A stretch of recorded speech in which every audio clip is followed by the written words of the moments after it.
മരണത്തിൻ്റെ മണ്ണുപുരണ്ട അവസാന നിമിഷത്തിൻ്റെ ഉരുളയും വിഴുങ്ങി അത്താഴക്കാലുകൾ നിലത്ത് വയ്ക്കുമ്പോൾ കാൽ ചുവട്ടിൽ നിന്നൊരു ശബ്ദം. ഗീബൽസിൻ്റെ സുവിശേഷകാര, നീ ചവിട്ടി നിൽക്കുന്നത് മരിച്ചുപോയവരിൽ ഒരുവനായ എൻ്റെ ശിരസിലാണ്. ഇത്രയും ദീർഘായുസ്സായ ഒരു മരണപ്പാടം മാർക്കറ്റ് ചെയ്യുമ്പോൾ ലാഭവിഹിതമായി നിനക്കെന്ത് കിട്ടും? മരണത്തിൻ്റെ മണ്ണുപുരണ്ട അവസാന നിമിഷത്തിൻ്റെ ഉരുളയും വിഴുങ്ങി അത്താഴക്കാലുകൾ നിലത്ത് വയ്ക്കുമ്പോൾ കാൽ ചുവട്ടിൽ നിന്നൊരു ശബ്ദം. ഗീബൽസിൻ്റെ സുവിശേഷകാര, നീ ചവിട്ടി നിൽക്കുന്നത് മരിച്ചുപോയവരിൽ ഒരുവനായ എൻ്റെ ശിരസിലാണ്. ഇത്രയും ദീർഘായുസ്സായ ഒരു മരണപ്പാടം മാർക്കറ്റ് ചെയ്യുമ്പോൾ ലാഭവിഹിതമായി നിനക്കെന്ത് കിട്ടും? ഇത് ഏതാണ്ട് 6 മാസക്കാലം മുമ്പ് എഴുതിയ ഒരു പുസ്തകമാണ്. ഈ പുസ്തകത്തിൽ ഇപ്പോൾ ഇന്ന് നമ്മൾ കാണുന്ന ഒരു ദീർഘായുസ്സായ മരണപ്പാടത്തിൻ്റെ ആവിഷ്കാരം തുടങ്ങിയിട്ടില്ല. അങ്ങനെ ഒന്ന് സംഭവിക്കും എന്നൊരു കണക്കുകൂട്ടൽ പോലും നമുക്കില്ല. 2 പ്രളയങ്ങൾ കഴിഞ്ഞെങ്കിലും നമ്മൾ ദീർഘായുസ്സായ 1.25 വർഷം കഴിഞ്ഞ് വീണ്ടും ഒരു പുതിയ കുതിപ്പിലേക്ക് നീങ്ങിക്കൊണ്ടിരിക്കുന്ന ഒരു മരണപ്പാടത്തെപ്പറ്റി നമ്മൾ ചിന്തിച്ചിട്ടില്ല. ഇപ്പോൾ നമ്മൾ ഒരു മരണപ്പാടത്തിൻ്റെ ദൃശ്യവും അതിൻ്റെ പരിഭ്രാന്തമായ നിഴലുകളും അതിൻ്റെ അതിരൂക്ഷമായ വന്യമായ നൈരാശ്യത്തിൻ്റെ പകലുകളുമായി ജീവിച്ചു കൊണ്ടിരിക്കുകയാണ്.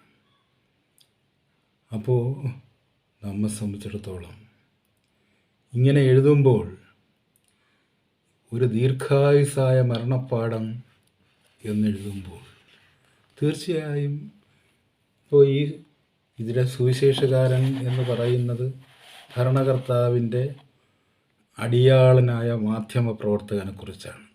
നമ്മുടെ മാധ്യമപ്രവർത്തകർ നമ്മുടെ ഭരണകർത്താവിൻ്റെ അടിയാളന്മാരായി എന്നുള്ളത് കൊണ്ട് മാത്രമാണ് 50 ലക്ഷം, അതായത് ഈ മെയ് 6-ന് 21 മെയ് 6-ന് 50 ലക്ഷം ലോകത്തിലെ പട്ടിക്ക് പോലും വേണ്ടാത്ത, പന്നികൾ പോലും തിന്നാൻ മടിക്കുന്ന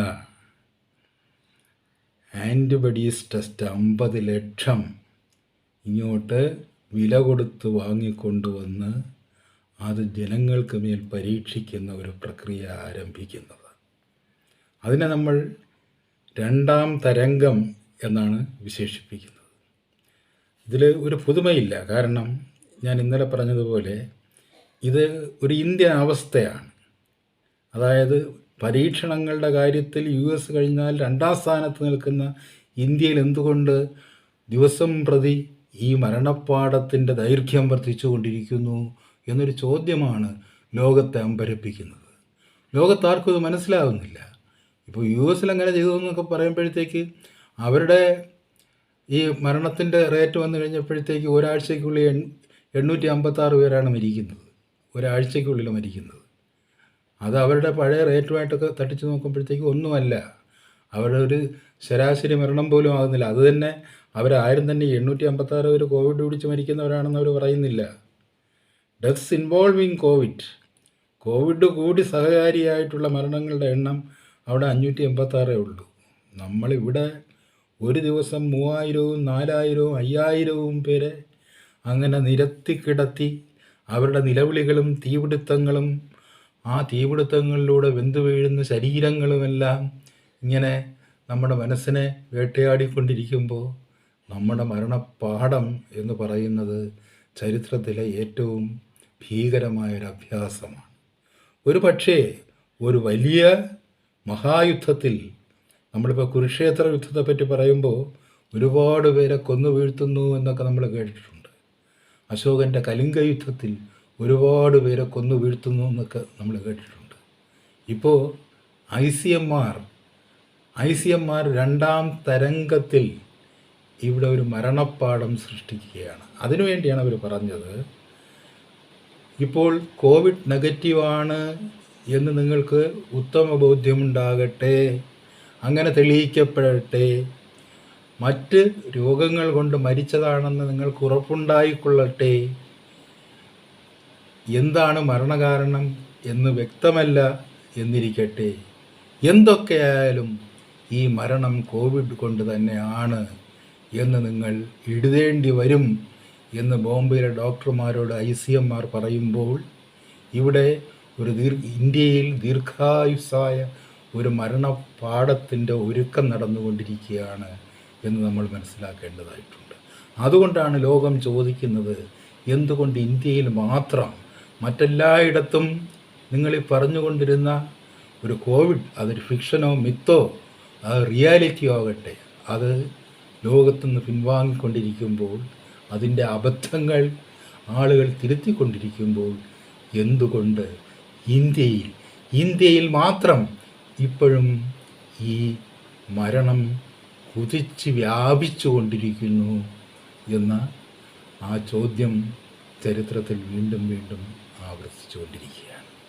അപ്പോൾ ഇവിടുത്തെ കഥയിലേക്ക് വരുമ്പോൾ, ഇവിടുത്തെ ഭരണാധികാരി ഈ പറഞ്ഞ ICMRൻ്റെയോ മേയോ ക്ലിനിക്കിൻ്റെയോ CDCയുടെയോ FADയുടെയോ WHO ആജ്ഞകളനുസരിച്ചുകൊണ്ട് അവിടുന്ന് പറയും പോലെ എന്ന് പറഞ്ഞ് അവിടുത്തെ കൽപ്പനകളനുസരിച്ച് അതും ഇതും ചെയ്ത്, ആദ്യം അവർ പറഞ്ഞു ആൻറ്റിബോഡീസ് ടെസ്റ്റ് ആകാം, ഉടനെ നമ്മളും പറഞ്ഞു ആൻറ്റിബോഡീസ് ടെസ്റ്റ് ആകാം, കുറേ കഴിയുമ്പോൾ പറഞ്ഞു ആ ആൻറ്റിബോഡീസ് ടെസ്റ്റ് ഒന്നിനും കൊള്ളുകയില്ല, അതുകൊണ്ട് ഉപേക്ഷിച്ചു. അത് കഴിഞ്ഞിട്ട് പിന്നെന്ത് പറഞ്ഞു, ആൻറ്റിജൻ ടെസ്റ്റ് ആകാം, പക്ഷേ WHO എപ്പോഴും പറയുന്നു നോട്ട് ഫോർ എനി ക്ലിനിക്കൽ പർപ്പസിനുള്ളതല്ല. ആൻറ്റിബോഡീസും, അതായത് ഈ പറഞ്ഞതുപോലെ സിവിയർ എന്ന് പറയുന്നതാണ് സാർസിൻ്റെ തുടക്കത്തിൻ്റെ എക്സ്പാൻഷൻ, എസിൻ്റെ സിവിയർ അക്യൂട്ട് റെസ്പിറേറ്ററി സിൻഡ്രോം എന്നാണ് പറയുന്നത്. സിവിയറും അക്യൂട്ടുമായ ഒരു രോഗം നിർണയിക്കുന്നതിന് സമർത്ഥമായ ഒരു ടെസ്റ്റ് അല്ല ആൻറ്റിബോഡീസ് ടെസ്റ്റ്, അല്ല ആൻറ്റിജൻ ടെസ്റ്റ് എന്ന് WHO വളരെ വ്യക്തമായ ഭാഷയിൽ എഴുതി വച്ച ശേഷവും, എന്ന് വെച്ചാൽ നിങ്ങൾ പറയുന്ന ഈ സാർസ് CoV-2 എന്ന് പറയുന്ന രോഗം അതാണ് അക്യൂട്ട് സിവിയർ റെസ്പിറേറ്ററി സിൻഡ്രോമാണ്. അതിനെയാണ് നിങ്ങൾ ഈ സാർസ് COVID-2 എന്ന് പറയുന്നത്. അതാണ് രോഗം, അല്ലാതെ വേറൊന്നുമല്ല രോഗലക്ഷണങ്ങളല്ല രോഗം അക്യൂട്ട് സിവിയർ റെസ്പിറേറ്ററി സിൻഡ്രോമാണ്.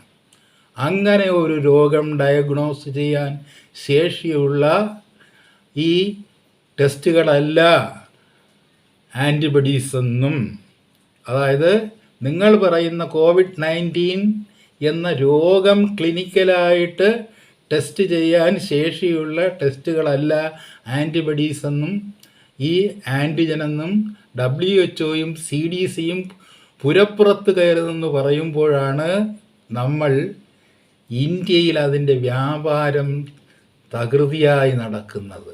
അപ്പോൾ നമ്മൾ മനസ്സിലാക്കണം, ഇപ്പോൾ RT-PCR കുറിച്ച് ഒരു വ്യത്യസ്തമായ അഭിപ്രായമുണ്ട്, RT-PCRൻ്റെ പരിമിതികളെക്കുറിച്ചും വ്യത്യസ്തങ്ങളായ അഭിപ്രായങ്ങളുണ്ട്. പക്ഷേ ഇതിനെ സംബന്ധിച്ച് ലോകത്ത് യാതൊരു തർക്കവുമില്ല. ഇത് ഈ COVID-19 ഒരു ക്ലിനിക്കൽ ഡയഗ്നോസിസിന് പറ്റിയതല്ല എന്നുള്ള കാര്യത്തിൽ ലോകത്താർക്കും യാതൊരു തർക്കവുമില്ല. അതായത് ആൻറ്റിബോഡീസോ ആൻറ്റിജനോ ഒരു കാരണവശാലും ക്ലിനിക്കൽ ഡയഗ്നോസിസിന് ഉപയോഗിക്കാവുന്നതല്ല. കാര്യം വെച്ച് കഴിഞ്ഞാൽ രോഗം ഇതാണ് അക്യൂട്ട് സിവിയർ റെസ്പിറേറ്ററി സിൻഡ്രോം എന്ന് പറയുന്ന. അപ്പോൾ അങ്ങനെ അക്യൂട്ടായിട്ടുള്ള ഒരു സിവിയറായിട്ടുള്ള ഒരു റെസ്പിറേറ്ററി സിൻഡ്രോം നിങ്ങൾക്ക് കണ്ടെത്താൻ ഇതിലൂടെ കഴിയുകയില്ല എന്ന് വ്യക്തമായിരിക്കെ അതിനെ നിങ്ങൾ COVID-19 ടെസ്റ്റായിട്ട് എങ്ങനെ പരിഗണിക്കും? അതാണ് പ്രധാനപ്പെട്ട പ്രശ്നം. അങ്ങനെ പരിഗണിച്ച ആ ടെസ്റ്റിൽ കാണുന്ന അസംബന്ധത്തിൻ്റെ പേരിൽ ആ ടെസ്റ്റ് നിങ്ങൾ ആ ടെസ്റ്റായിട്ട് ജെനുവിനായിട്ട് നടത്തിയെങ്കിൽ വേണ്ടിയില്ല, അതിലും കള്ളവും കാപട്യവും കാണിച്ച് അതായത് ടെസ്റ്റ് പോലും നടത്താതെ സർട്ടിഫിക്കറ്റ് ഉണ്ടാക്കി ബോഗസ് ടെസ്റ്റുകൾ നടത്തി നിങ്ങൾ ഇവിടെ രോഗം സ്ഥിരീകരിക്കുന്നു. ഇന്നലെ 68 പേർ അല്ലെങ്കിൽ 78 പേർ മരിച്ചു എന്ന് പിണറായി വിജയൻ പറയുന്നു. നിങ്ങൾ എങ്ങനെ അറിഞ്ഞു മിസ്റ്റർ 78 പേര് ഇത് മരിച്ചെന്ന്? ഏത് ടെസ്റ്റ് നടത്തിയാണ് പറഞ്ഞത്? നിങ്ങൾ പറയുന്ന ഈ അക്യൂട്ട് സിവിയർ റെസ്പിറേറ്ററി സിൻഡ്രോമിന് നിങ്ങൾ എന്തെങ്കിലും ടെസ്റ്റ് ഇവിടെ നടത്തിയോ? നിങ്ങൾ നടത്തുന്ന ടെസ്റ്റ് അതിന് വേണ്ടിയുള്ളതാണോ? നിങ്ങൾ 50 ലക്ഷം ആൻറ്റിബോഡീസ് ടെസ്റ്റ് മെയ് 6-ാം തീയതി, അതായത് നിങ്ങൾ ജയിച്ചു കഴിഞ്ഞതിന് ശേഷം, ഈ 2 നിങ്ങൾ ജയിച്ചു കഴിഞ്ഞതിന് ശേഷം ഇവിടെ വിറ്റഴിക്കാൻ ശ്രമിച്ചുകൊണ്ടിരിക്കുമ്പോൾ അത് ആരുടെ ഗുണത്തിന് വേണ്ടിയാണ്, എന്ത് കണ്ടെത്തലിന് വേണ്ടിയാണ് ഇത് ചെയ്തുകൊണ്ടിരിക്കുന്നത്? ഇതാണ് നമ്മൾ അഭിമുഖീകരിക്കുന്ന പ്രധാനപ്പെട്ട പ്രശ്നം. നിങ്ങളൊരു RT-PCR ചെയ്യുന്നു എന്ന് പറഞ്ഞു കഴിഞ്ഞാൽ സാമാന്യമായിട്ട് നമുക്ക് മനസ്സിലാക്കാം. ലോകത്ത് കുറേ പേരെങ്കിലും RT-PCR കൊണ്ട് ഇത് ഡയഗ്നോസ് ചെയ്യാൻ കഴിയുമെന്നും അല്ലെങ്കിൽ ഇതിൻ്റെ വൈറൽ ലോഡ് കണ്ടെത്താൻ കഴിയുമെന്നും പറയുന്നുണ്ട്. പക്ഷേ ഇതിൻ്റെ വൈറൽ ലോഡ് കണ്ടെത്തുമ്പോഴേക്ക് അതിന് ഇൻഫെഷ്യസ്നെസ്സിൻ്റെ കപ്പാസിറ്റി ഇല്ലാത്ത വൈറൽ ലോഡാണ് അതിനകത്തുള്ളത്. അതുകൊണ്ട് ഇതിന് ഇൻഫെക്ഷ്യസ് ആകാൻ കഴിയുകയില്ല എന്നാണ് പരീക്ഷണങ്ങൾ നടത്തിയിട്ടുള്ള മറ്റ് വിദഗ്ധന്മാർ പറയുന്നത്. എന്നാൽ പോലും RT-PCR ആണ് അതിൻ്റെ ഗോൾഡൻ സ്റ്റാൻഡേർഡ് ടെസ്റ്റ് എന്നൊക്കെ ഒരു വ്യൂ വന്നിട്ടുള്ള സ്ഥിതിക്ക് അത് നമുക്ക് സമ്മതിക്കാം. പക്ഷേ ഈ 2 ടെസ്റ്റ് നിങ്ങൾ എന്തിനാണ് നടത്തുന്നത്? അതിന് പറഞ്ഞില്ലേ, നിങ്ങൾ എത്ര 200 കോടി ആദ്യം ചിലവാക്കി, ഇപ്പോൾ രണ്ടാമത് വീണ്ടും ചിലവാക്കി, ഇനിയും നിങ്ങൾ പുതിയ കൊട്ടേഷൻസ് ഇൻവൈറ്റ് ചെയ്തിരിക്കുന്നു. ഇതാർക്ക് വേണ്ടിയാണ്? ദീർഘായുസായ ഒരു മരണപ്പാടത്തിൻ്റെ ഉടമയായിട്ട്, അതിൻ്റെ ജന്മിയായിട്ട് മരിക്കുവാൻ തയ്യാറായി നിൽക്കുന്ന അതായത് ഈ ജീവിതത്തിൻ്റെ അവസാന കാലം വരെ ഈ മരണപ്പാടത്തിൻ്റെ ഉടമ ഞാൻ തന്നെ ആയിരിക്കുമെന്ന് അഹങ്കാരത്തോടെ പറയാൻ ആഗ്രഹിക്കുന്ന ഒരു ഭരണാധികാരി ഇപ്പോഴിതാ 50 ലക്ഷം ടെസ്റ്റ് കിറ്റുകൾ, 50 ലക്ഷമല്ല, അതിൻ്റെ 50 ലക്ഷം ടെസ്റ്റുകൾ, 50 ലക്ഷം ടെസ്റ്റുകൾ, അതായത് ഒരു ടെസ്റ്റ് കിറ്റിൽ 25 ടെസ്റ്റ് കാർഡ്സ് ഉണ്ട്. അങ്ങനെ വരുമ്പോഴത്തേക്ക് 50 ലക്ഷം ടെസ്റ്റ് കാർഡുകൾ വിൽക്കുന്നു. അത് ജനങ്ങൾക്ക് മേൽ അടിച്ചേൽപ്പിക്കുന്നു. അതിൻ്റെ പരിഭ്രാന്തിയിൽ എല്ലായിടവും തലവേദനയും പനിയും വ്യാപിച്ചു കൊണ്ടിരിക്കുന്നു. തലവേദനയ്ക്കും പനിക്കുമൊപ്പം ശ്വാസം മുട്ടൽ കൂടി വ്യാപിച്ചു കൊണ്ടിരിക്കുന്നു. ഇത് ഫൈനലായിട്ട് ഒരു അസുഖവുമില്ലാതിരുന്ന ആൾക്കാരെ ഒരു സൈക്കിക് ടെററിലൂടെ നിങ്ങൾ മരണത്തിലേക്ക് തള്ളി വീഴ്ത്തുകയാണ്. ഇത് ഒരു സൈക്കോളജിക്കൽ ടെററാണ്. You terrorize people. ഈ ജനങ്ങളെ മുഴുവൻ നിങ്ങൾ ഒരു ഭീകരപ്രവർത്തനത്തിലൂടെ തകർക്കുകയാണ്. മാനസികമായി തകർക്കുകയും അവരെ ജയിലറകളിൽ അടയ്ക്കുകയും ചെയ്യുകയാണ്. എന്താവശ്യത്തിന് വേണ്ടി?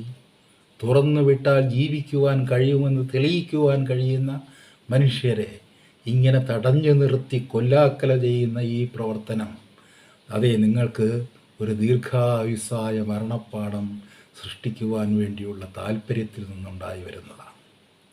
ഈ തരത്തിലുള്ള ഒരു മനോഭാവം ഇവിടെ നിലനിൽക്കുന്നു എന്നുള്ളത് കൊണ്ടാണ് തീർച്ചയായിട്ടും നാളെ മുതൽ ലോക്ക്ഡൗൺ എന്ന് പറയുമ്പോൾ അതിനെതിരെ ശബ്ദിക്കാൻ നിങ്ങളൊരു ലോക്ക്ഡൗൺ കൊണ്ട് ഏത് രാജ്യത്താണ്, എവിടെയാണ് ഒരു ലോക്ക്ഡൗൺ കൊണ്ട് നിങ്ങൾ ഈ പറഞ്ഞ ഈ COVID-19 എന്ന് പറയുന്ന ഈ സാങ്കല്പിക കഥാപാത്രത്തെ നിങ്ങൾ തടഞ്ഞു നിർത്തിയത്? അതൊരു ഇൻഫെക്ഷ്യസ് ആയിട്ടുള്ള ഒരു വൈറസിൽ നിന്നുണ്ടാകുന്നതല്ല. അതായത് കൊറോണ ഇൻഫെക്ഷ്യസ് ആണെന്ന് ഇതുവരെ തെളിയിക്കപ്പെട്ടിട്ടില്ല. ഏറ്റവും കൂടുതൽ മേയോ ക്ലിനിക്കും CDCയും ഒക്കെ ഏതാണ്ട് ആ ലൈനിൽ വരെയാണ്. അത്രയ്ക്ക് ഇൻഫെക്ഷ്യസ് ആയിട്ടുള്ളതല്ല. അത് ഹ്യൂമൻ സെൽസിനെ ഡയറക്റ്റായിട്ട് ഇൻഫെക്ഷ്യസ് ആക്കുന്നില്ല. അതിൻ്റെ കാര്യത്തിൽ ഞാൻ പിന്നീട് വരാം. മേയോ ക്ലിനിക്കും CDCയും പോലും അതിപ്പോൾ പറഞ്ഞു തുടങ്ങിയിരിക്കുകയാണ്. അവിടെ നിന്നാണ് നമ്മൾ ആരംഭിക്കേണ്ടത്. അപ്പോഴാണ് ഇവിടെ ആൻറ്റിബോഡീസ് ടെസ്റ്റിൻ്റെ 50 ലക്ഷം കാർഡ് ജനങ്ങളുടെ തലയ്ക്ക് മേൽ അടിച്ചേൽപ്പിച്ച് പനിയും ജലദോഷവും ആപത്ഭീതിയും കൊണ്ട് മനുഷ്യനെ തകർക്കാൻ നിങ്ങൾ ശ്രമിച്ചു കൊണ്ടിരിക്കുന്നത്. ഇത്രയും ക്രൂരമായൊരു വിനോദം തീർച്ചയായിട്ടും ഒരു ഭരണാധികാരിക്കും ഒരു തരത്തിലുള്ള ആനന്ദവും നൽകുമെന്ന് ഞാൻ കരുതുന്നില്ല. ഒരു ഹിറ്റ്ലർ പോലും ഇത്തരത്തിൽ അയാൾക്ക് പറഞ്ഞില്ലേ, ഇപ്പോൾ ഒരു ഈ ജ്യൂസിൻ്റെ പെർസിക്യൂഷനുമായിട്ട് ബന്ധപ്പെട്ട് സാഡിസ്റ്റിക്കായിട്ടുള്ള എന്തെങ്കിലും പ്രഷർ ഉണ്ടായിരുന്നിരിക്കാം.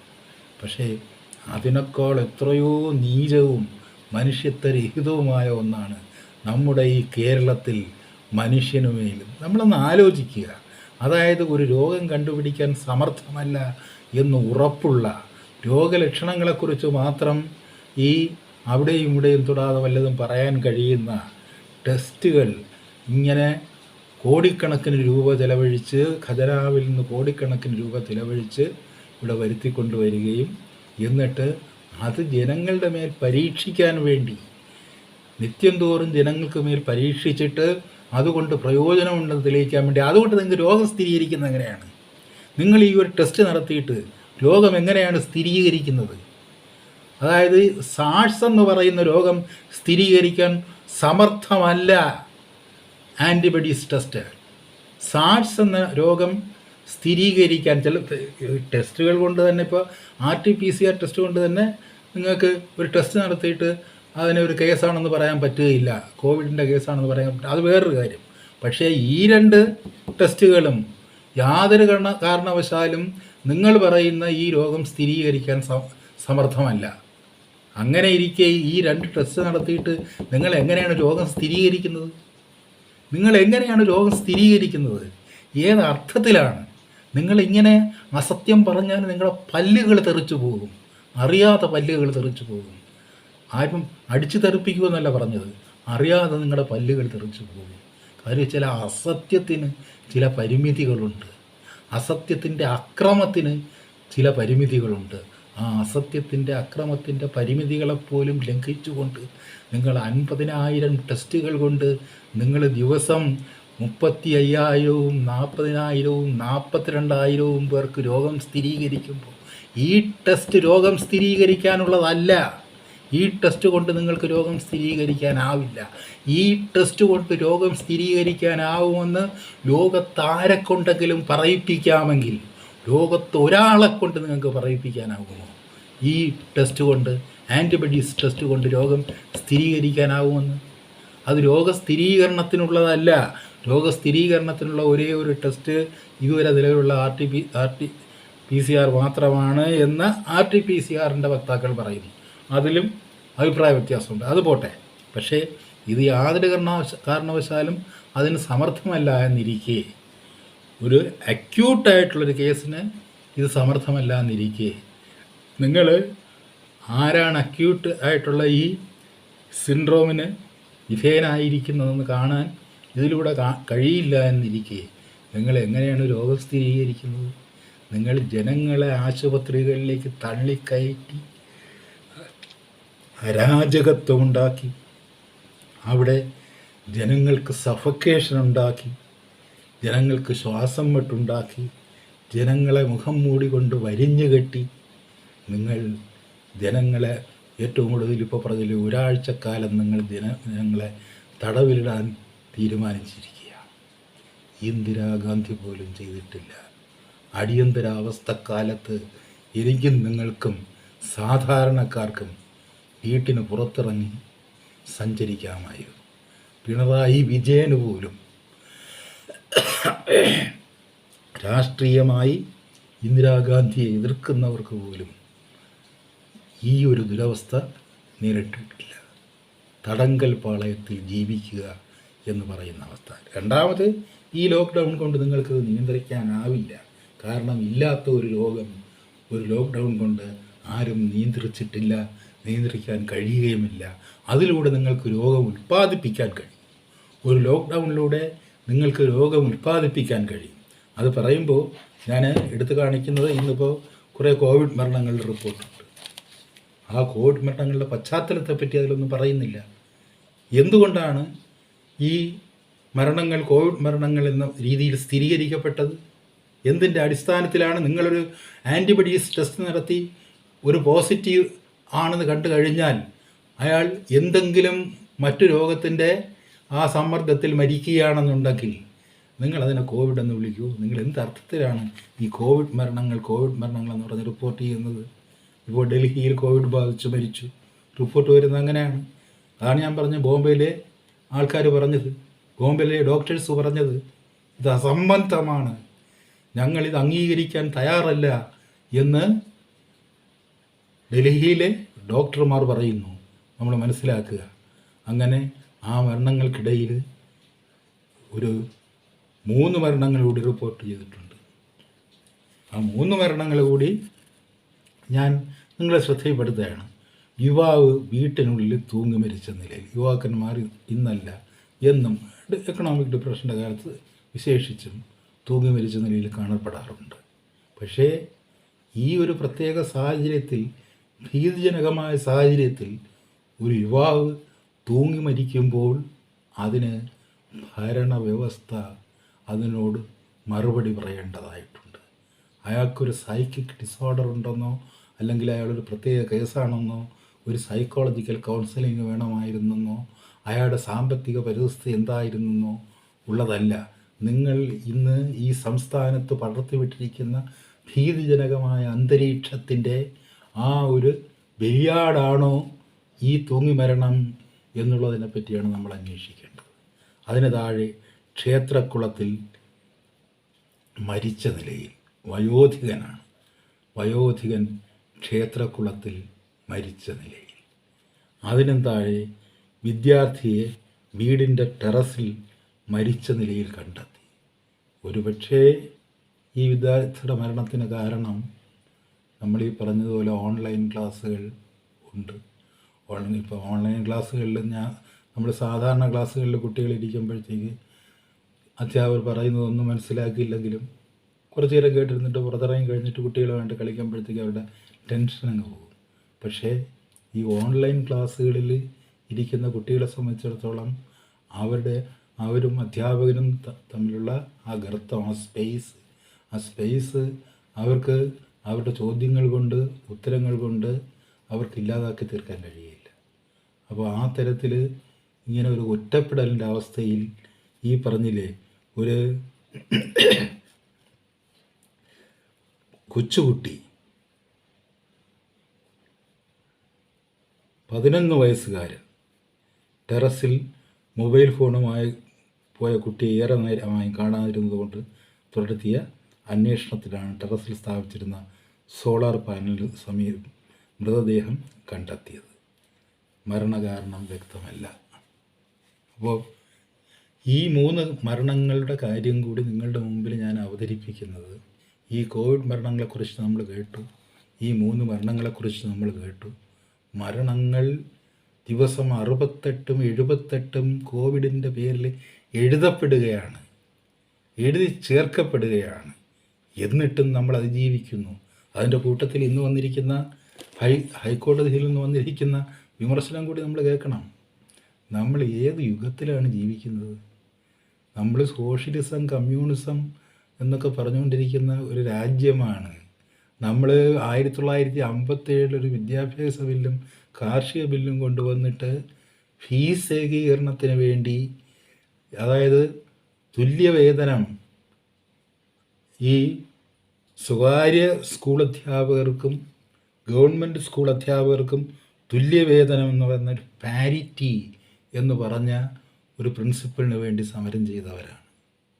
പാരിറ്റി, സ്വകാര്യം, പൊതുകാര്യം അല്ലെങ്കിൽ പൊതുമണ്ഡലം, അത് രണ്ടിടത്തും പണിയെടുക്കുന്നവന് തുല്യത എന്ന് പറഞ്ഞ ആശയത്തിന് വേണ്ടി ഒരു സമരം നടന്നു.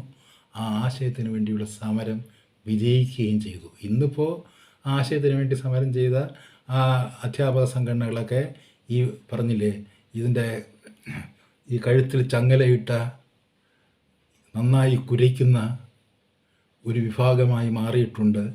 അവർ എങ്ങനെയാണ് അവരുടെ കീശ നിറയ്ക്കുന്നത് എന്നുള്ളതിനെപ്പറ്റി മാത്രം ചിന്തിക്കുന്ന പിരിവ് സംഘടനകളായി മാറിയിരുന്നുവെങ്കിലും അവരുടെ മുൻഗാമികൾ വന്ന വഴികൾ അവരാലോചിക്കണം. കാര്യം വെച്ച് കഴിഞ്ഞാൽ ഈ കുട്ടിയുടെ പൊതിച്ചോറ് കട്ട് തിന്നുന്ന അധ്യാപകൻ്റെ കഥ എഴുതിയ കാരൂർ നീലകണ്ഠപിള്ളയിൽ നിന്നാണ് ആ സമരം ആരംഭിക്കുന്നത്. സ്വകാര്യ സ്കൂളിലെ അധ്യാപകൻ്റെ സമരം. അത് ഇന്ന് എവിടെ ചെന്നെത്തി നിൽക്കുന്നു എന്ന് നമ്മൾ മനസ്സിലാക്കേണ്ടിയിരിക്കുന്നു. അതാണ് ഏറ്റവും പ്രധാനമായിട്ടുള്ളത്. അതെവിടെ ചെന്നെത്തിയിരിക്കുന്നു? അപ്പോൾ എവിടെ ചെന്നെത്തിയിരിക്കുമെന്ന് ചോദിക്കുമ്പോൾ ഈ സ്വകാര്യ വിദ്യാഭ്യാസ സ്ഥാപനങ്ങളും സ്വാശ്രയ വിദ്യാഭ്യാസ സ്ഥാപനങ്ങളും പൊതുവിദ്യാഭ്യാസ സ്ഥാപനങ്ങളും തമ്മിലുള്ള ഒരു വൈരുദ്ധ്യത്തിൻ്റെ വലിയൊരു ഗർത്തമുണ്ടായിരിക്കുന്നു. അപ്പോൾ ഞാൻ ഇന്നലെ സൂചിപ്പിച്ചതുപോലെ ഇപ്പോൾ ഇവിടെ ഏതോ ഒരു വലിയ കമ്മ്യൂണിസ്റ്റ് നേതാവ് മേയറോ മറ്റോ ആണ്. അവരുടെ 2 മക്കളും ചൈനയിൽ 40 ലക്ഷം രൂപ വീതം കൊടുത്ത് 80 ലക്ഷം രൂപ മൊത്തത്തിൽ കൊടുത്ത് 1 കോടി രൂപ ചെലവഴിച്ച് MBBS ബിരുദം എടുത്തുകൊണ്ട് വന്നിട്ടുണ്ട്. അപ്പോൾ മുഖ്യമന്ത്രി പത്രസമ്മേളനം നടത്തുമ്പോൾ ഒരു വലിയ പ്രശ്നമായിട്ട് വരുന്നതാണ്. ഇങ്ങനെ കുട്ടികൾ 1 കോടിയും 2 കോടിയൊക്കെ ചിലവഴിച്ച് പുറത്ത് നിന്ന് ഇങ്ങോട്ട് വന്നു കഴിഞ്ഞിട്ട് അപ്പോൾ ഇവിടെയാണെങ്കിലോ അങ്ങനെ രോഗികൾ സർവത്ര രോഗികൾ എന്നുള്ള അവസ്ഥ. അപ്പോൾ അവർക്കും വേണ്ടേ ഒരു പരിരക്ഷ? അതാണ് ചോദ്യം. നമുക്ക് നമ്മുടെ കുട്ടികൾക്ക് കേരളത്തിൽ വേണ്ടത്ര മെഡിക്കൽ വിദ്യാഭ്യാസം നൽകാൻ കഴിയുന്നില്ല. അതാണ് പ്രധാനം. അവരെവിടെ പോയി പഠിച്ചുവെന്നോ, ആർക്ക് കൈക്കൂലി കൊടുത്തെന്നോ, എത്ര ലക്ഷം കൊടുത്തെന്നോ ഉള്ളത് പ്രസക്തമായ ചോദ്യമല്ല. ഈ കുട്ടികളിവിടെ മെഡിക്കൽ വിദ്യാഭ്യാസത്തെ ആഗ്രഹിക്കുന്നുണ്ടെങ്കിൽ അതിനു വേണ്ടിയുള്ള സംവിധാനം നമ്മുടെ കേരളത്തിലില്ല. അങ്ങനെ ഒരു സംവിധാനമില്ലാത്ത കേരളത്തിലാണ് നിങ്ങളിപ്പോൾ 1.5 ലക്ഷം ടെസ്റ്റ് നടത്തുന്നത് മിസ്റ്റർ പിണറായി വിജയൻ. അത് നിങ്ങൾ ആലോചിക്കണം. അതുകൊണ്ട് ഇവിടുന്ന് എത്രയോ വിദ്യാർത്ഥികൾ പുറം നാടുകളിലേക്ക് പോയി പഠിക്കുന്നു. അവർക്ക് ഇവിടെ തിരിച്ചു വരുമ്പോൾ ഇവിടെ രജിസ്ട്രേഷൻ കിട്ടണമെങ്കിൽ ഒരു പരീക്ഷ പാസ്സാകണം. അപ്പോൾ പരീക്ഷ പാസ്സാകണമെന്നുണ്ടെങ്കിൽ അതൊരു പൊതു നിയമമാണ്. അത് നമുക്ക് സമ്മതിക്കാം, പൊതു നിയമമൊന്നുമല്ല. പക്ഷേ വലിയ നേതാക്കന്മാരുടെ മക്കൾ അങ്ങനെ വന്ന് നിൽക്കുമ്പോൾ അവരും പരീക്ഷയ്ക്ക് എഴുതണോ? പ്രത്യേകിച്ചും ഈ കോവിഡ് പശ്ചാത്തലത്തിൽ എല്ലാവർക്കും രജിസ്ട്രേഷൻ സൗജന്യമാക്കി കൊടുത്തുകൂടെ? ആ ടെസ്റ്റ് എടുത്ത് കളഞ്ഞുകൂടെ എന്നുള്ളതാണ് ചോദ്യം. എന്തൊരു വികൃതമായ ചോദ്യമാണ്, എന്തൊരു വികലമായ മനസ്ഥിതിയാണ്. അതായത് ഈ ഒരു അവസരത്തെ മുതലെടുത്തുകൊണ്ട് നിലവിലിരിക്കുന്ന ഒരു സമ്പ്രദായത്തെ അപ്പാടെ എടുത്തു മാറ്റി ചിലരെ കടത്തിവിടുക എന്ന് പറയുന്ന, അവർക്ക് കൂടുതൽ സാമ്പത്തിക ശേഷിയുള്ളത് കൊണ്ട് അവരത് ചെയ്തു. പക്ഷേ അവർക്ക് ഇവിടെ വിദ്യാഭ്യാസത്തിന് ഇവിടെ സൗകര്യം കിട്ടുവാണെങ്കിൽ അവരിവിടെ വിദ്യാഭ്യാസം ചെയ്യിക്കുമായിരുന്നു. അത് വേറൊരു കാര്യം, അതിനെക്കുറിച്ച് ഞാൻ പറയുന്നില്ല. പക്ഷേ അപ്പോൾ അങ്ങനെയുള്ള ഒരു സാഹചര്യത്തിൽ കേരളത്തിലെ ഈ കോവിഡ് ചികിത്സ നടത്തുന്ന സ്വകാര്യ ഹോസ്പിറ്റലുകളിൽ നടത്തുന്ന ഞെട്ടിപ്പിക്കുന്ന സാമ്പത്തിക കൊള്ളയെക്കുറിച്ചാണ് കോടതി പറയുന്നത്. പിണറായി വിജയൻ ഇത് അറിഞ്ഞിട്ടില്ല എന്ന് വെച്ചാൽ ഏറ്റവും വലിയ കൊള്ളക്കാരൻ ആര് എന്ന് ചോദിച്ചാൽ അത് ഗവൺമെൻറ്റാണ്. അതായത് ഈ നേരത്തെ പറഞ്ഞതുപോലെ 50 ലക്ഷം ഈ ടെസ്റ്റ് കാർഡുകൾ ഇവിടെ അനാവശ്യമായി ഇറക്കുമതി ചെയ്ത് അത് 1.5 ലക്ഷവും 1,60,60,000 70,000 വീതം അതുകൊണ്ട് ജനങ്ങളെ ഈ തരത്തിൽ മർദ്ദിക്കുന്ന ഒരു ഗവൺമെൻറ്, സ്വകാര്യ ലാഭത്തിന് വേണ്ടി എന്തും ചെയ്യാൻ മടിക്കാത്ത ഒരു ഗവൺമെൻറ്, ഏറ്റവും വലിയ കൊള്ളക്കാരനായതുകൊണ്ട് ഇവിടെ നടത്തുന്ന ആശുപത്രികളിൽ നടക്കുന്ന പകൽ കൊള്ളയെപ്പറ്റി ഒരക്ഷരം ഇവിടുത്തെ ഗവൺമെൻറ് അറിയുന്നില്ല, അറിയാൻ അവകാശമില്ല. ഏറ്റവും വലിയ കൊള്ളക്കാരൻ ഗവൺമെൻറ്റാണ്. നമ്മൾ മനസ്സിലാക്കുക, ഇത് പബ്ലിക് ട്രഷറിയിൽ നിന്ന് എടുത്തു കൊടുക്കുന്ന പണമാണ്, വേസ്റ്റായിട്ട് എടുത്തു കൊടുക്കുന്ന പണമാണ്. ഇതുകൊണ്ട് നിങ്ങൾക്ക് ഒരു രോഗം ഐഡൻറ്റിഫൈ ചെയ്യാനോ ക്ലിനിക്കലായിട്ട് എസ്റ്റാബ്ലിഷ് ചെയ്യാനോ കഴിയില്ല എന്നുണ്ടെങ്കിൽ ഈ തരം ടെസ്റ്റിന് വേണ്ടി നിങ്ങൾ 50 ലക്ഷം ടെസ്റ്റ് കാർഡ് മെയ് 6-ാം തീയതിയോടെ ഇവിടെ തയ്യാറാക്കിക്കൊണ്ട് വരികയും അല്ലെങ്കിൽ അതിനുവേണ്ടിയുള്ള ഉടമ്പടി ഉണ്ടാക്കുകയും അത് ജനങ്ങളുടെ മേൽ വലിച്ചെറിയുകയും ചെയ്യുമ്പോൾ ഇവിടുത്തെ പ്രൈവറ്റ് ഹോസ്പിറ്റലുകളിൽ എനിക്ക് കോവിഡാണോ എന്ന സംശയവുമായി എത്തുന്ന സാമ്പത്തിക ശേഷിയുള്ളവരായിരിക്കും. ഇത് സൂപ്പർ സ്പെഷ്യാലിറ്റി ഹോസ്പിറ്റലിലൊക്കെ ചെല്ലുന്ന കഥയായിരിക്കും. ഒരാളുടെ 7 ലക്ഷം രൂപയൊക്കെ വാങ്ങിയെന്ന് പറയുന്നത്. കോവിഡ് എന്ന് പറയുന്ന ഒരു ഇല്ലായ്മയെ ചികിത്സിച്ച് ഭേദമാക്കാൻ വേണ്ടി 7 ലക്ഷം രൂപ വരെ ഒരു പ്രൈവറ്റ് ഹോസ്പിറ്റലിൽ നിന്ന് വാങ്ങുന്നു. ഇതാണ് നമ്മുടെ അവസ്ഥ. ഇത് നമ്മൾ മനസ്സിലാക്കുക. ഇതെങ്ങനെയാണ് നീതീകരിക്കപ്പെടുന്നത് എന്നുള്ളതാണ് ഏറ്റവും പ്രസക്തമായിട്ടുള്ള ചോദ്യം.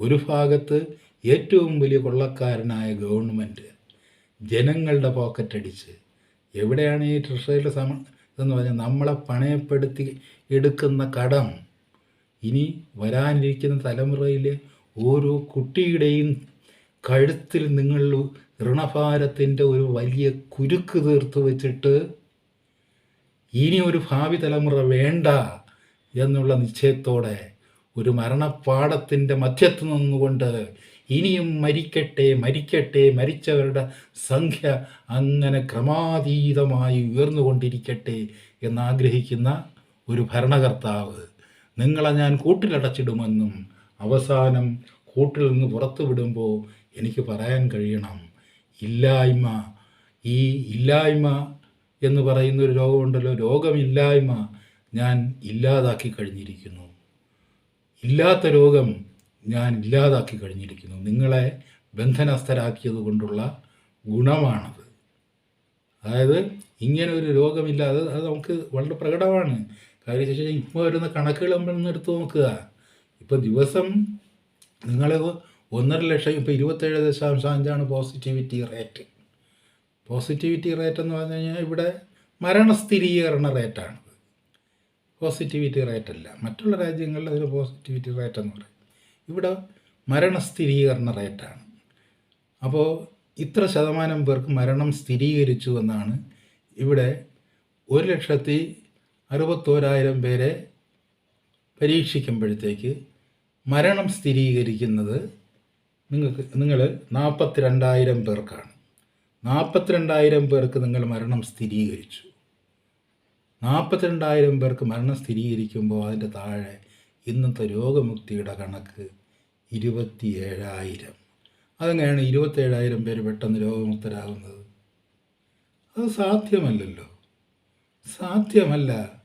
സാധ്യമല്ല പിണറായി വിജയ. രോഗമുക്തിക്ക് അല്ലെങ്കിൽ രോഗമുക്തിയോട് മത്സരിച്ച പണ്ടങ്ങനെയായിരുന്നു. രോഗമുക്തിയും ഈ രോഗസ്ഥിരീകരണവും തമ്മിലുള്ളൊരു മത്സരമായിരുന്നു. ആര് മുമ്പേ ഓടിപ്പോകും എന്നുള്ളതിനെ പറ്റിയുള്ള മത്സരമാണ് മുമ്പ് നടന്നുകൊണ്ടിരുന്നത്. ഇപ്പോഴും അതിൻ്റേതായിട്ടുള്ള ചെറിയ ആളനക്കങ്ങൾ കാണുന്നുണ്ട്. അതായത് അതിൻ്റെ അർത്ഥം അങ്ങനെ ഗൗരവതരമായ ഒരു രോഗമോ രോഗസ്ഥിരീകരണമോ ഉണ്ടായെങ്കിൽ ഈ തരത്തിൽ ഒരു രോഗമുക്തി കൂടി ഉണ്ടാകുകയില്ല. അതായത് ഒരു വളരെ അക്യൂട്ടായിട്ടുള്ള സിവിയറായിട്ടുള്ള ഒരു രോഗം, ക്രോണിക് ആവണമെന്നില്ല, അക്യൂട്ട് ആൻഡ് സിവിയർ ആയിട്ടുള്ളൊരു രോഗം നിങ്ങളെ ബാധിച്ചു കഴിഞ്ഞാൽ അതിൻ്റെ രോഗമുക്തിക്ക് കുറേ അധികം നിങ്ങൾക്ക് സമയം വേണ്ടി വരും. ഇത് ഒരു ദിവസം നിങ്ങൾ 42,000 പേരെ രോഗികളായി പ്രഖ്യാപിക്കുകയും 27,000 പേരെ രോഗമുക്തരായി പ്രഖ്യാപിക്കുകയും ചെയ്യുന്നു.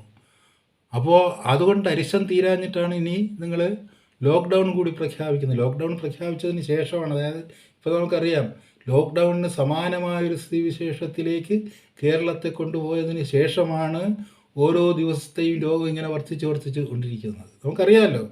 ഇപ്പോൾ മെയ് 2 കഴിഞ്ഞു, മെയ് 3 വന്നു, മെയ് 4 വന്നു. അപ്പോഴത്തേക്ക് എന്ത് സംഭവിച്ചു?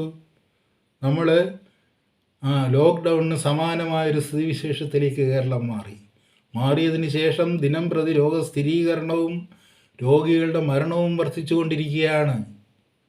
അപ്പോൾ ഇത് കടുപ്പിക്കുമ്പോൾ ഇനിയും രോഗസ്ഥിരീകരണവും രോഗികളുടെ മരണവർദ്ധനവും ഉണ്ടാകാം. പക്ഷേ അത് ഉണ്ടാകുകയില്ല എന്ന് സമർത്ഥിക്കേണ്ടത് കൊള്ളക്കാരൻ്റെ ആവശ്യമാണ്. കാരണം ഞാൻ ലോക്ക്ഡൗൺ ഏർപ്പെടുത്തിയത് കൊണ്ടാണ് നിങ്ങളൊക്കെ ജീവിച്ചിരിക്കുന്നത്, അല്ലെങ്കിൽ നിങ്ങൾക്ക് ജീവൻ തിരിച്ചു കിട്ടില്ലായിരുന്നു എന്ന ഒരു പുലഭ്യം കൂടി ജനങ്ങളുടെ നേരെ വലിച്ചെറിയുവാൻ ഇയാൾക്ക്, ഈ ഭരണകർത്താവിനൊരു അവസരം കിട്ടണം. അതുകൊണ്ട് ഇനി പറയാൻ പോകുന്നത്, ഇല്ലാത്ത ഈ രോഗം ഞാൻ ചികിത്സിച്ചു മാറ്റി. എങ്ങനെ? ലോക്ക്ഡൗണിലൂടെ നിങ്ങളെ ബന്ധിച്ച് നിർത്തിയിട്ട് ഞാൻ നടത്തുന്ന കള്ളക്കടത്തുകൾ, ഞാൻ നടത്തുന്ന കള്ളവ്യാപാരങ്ങൾ, കൊള്ള ലാഭത്തിൻ്റേതായ വ്യാപാരങ്ങൾ. ഞാൻ പറഞ്ഞില്ലേ, ഈ മനുഷ്യൻ്റെ ജീവനെ കൊണ്ട് കളിക്കുന്ന, അതാണ് പറഞ്ഞത്. 24 ഏപ്രിൽ 2021 ന്യൂ ഇന്ത്യൻ എക്സ്പ്രസ്സിൽ റിപ്പോർട്ട് വരുന്നു. അതായത് ഇത്രയും ആൻറ്റിബോഡീസ് ടെസ്റ്റുകൾ അതിനു വേണ്ടിയുള്ള ഒരു കോൺട്രാക്റ്റ് ഇവിടെ ഉണ്ടാക്കാൻ പോകുന്നു. മെയ് 6 അത് വീണ്ടും അവർ റീപ്രിൻ്റ് ചെയ്യുന്നു. അപ്പോൾ അതിൻ്റെ അർത്ഥം 50 ലക്ഷം ഈ ടെസ്റ്റ് കാർഡുകൾ ജനങ്ങൾക്ക് നൽകുമ്പോൾ ഈ 50 ലക്ഷം പേരെ ശിക്ഷിക്കണമെങ്കിൽ മെയ് 9 അവർ ശിക്ഷിച്ച് തീരുമെന്ന് എനിക്കറിയില്ല. ദിവസവും 10 പേരെങ്കിലും അധികം മരിക്കണം എന്നുള്ളൊരു നിർബന്ധ ബുദ്ധി കൂടി ഇപ്പോൾ നമ്മുടെ ഭരണകർത്താവിനുണ്ട്. അതും കൂടി അദ്ദേഹം നിർവഹിച്ചു കൊണ്ടിരിക്കുകയാണ്. അപ്പോൾ ഇതിനിടയ്ക്ക് ഈ പത്രത്തിൽ ഈ പറഞ്ഞില്ലേ, ഇങ്ങനെ ഇതൊന്നും ആൾക്ക് മനസ്സിലാവില്ല എന്ന് പിണറായി വിജയൻ ധരിക്കല്ലേ. പിണറായി വിജയൻ അങ്ങനെ ഒന്നുമില്ല, ആൾക്കെല്ലാം ഇത് മനസ്സിലാകും. നിങ്ങളുടെ എത്ര കട്ടൗട്ട് വെച്ചാലും നിങ്ങളുടെ അവദാനങ്ങളെ പ്രകീർത്തിച്ചുകൊണ്ട് മഹാരാജാവ് ജയിക്കട്ടെ, അല്ലെങ്കിൽ തിരുവായ്ക്ക് എതിർവായില്ല എന്നുള്ളൊരു മട്ടിൽ നിങ്ങളങ്ങനെ ജയിച്ച് കയറുമെന്ന് നിങ്ങൾ വിചാരിച്ചാലും സാധാരണ മനുഷ്യൻ്റെ മുമ്പിൽ മനസ്സിൽ അവർ തുലഞ്ഞു പോട്ടെ എന്ന് പറഞ്ഞ് നിങ്ങളുടെ ഈ ചിഹ്നത്തിൽ ഒരു മുദ്ര വെച്ചാലും നിങ്ങൾക്ക് 50,000 ഭൂരിപക്ഷം അവിടെ കിട്ടി ധർമ്മടത്തിന്. ആ ജനങ്ങളൊക്കെ നിങ്ങളെ ബഹുമാനിക്കുന്നുവെന്ന് നിങ്ങൾ കരുതരുത്. കാരണം നിങ്ങൾക്ക് വോട്ട് ചെയ്ത ഈ പറഞ്ഞില്ലേ ലക്ഷക്കണക്കിന് സമ്മതിദായകരിൽ ആ സമ്മതിദായകരുടെ മനസ്സിൽ ഉള്ളിൽ തീയാണ്. ആ തീയിൽ നിന്നുകൊണ്ട് അവർ ജീവിക്കുമ്പോൾ അവർക്കറിയാം നിങ്ങൾ ലോകം കണ്ട ഏറ്റവും വലിയ കാപട്യവും ക്രൗര്യവുമാണെന്ന്. അത് ജനങ്ങൾ തിരിച്ചറിയുന്നില്ല എന്ന് നിങ്ങൾ കരുതരുത്.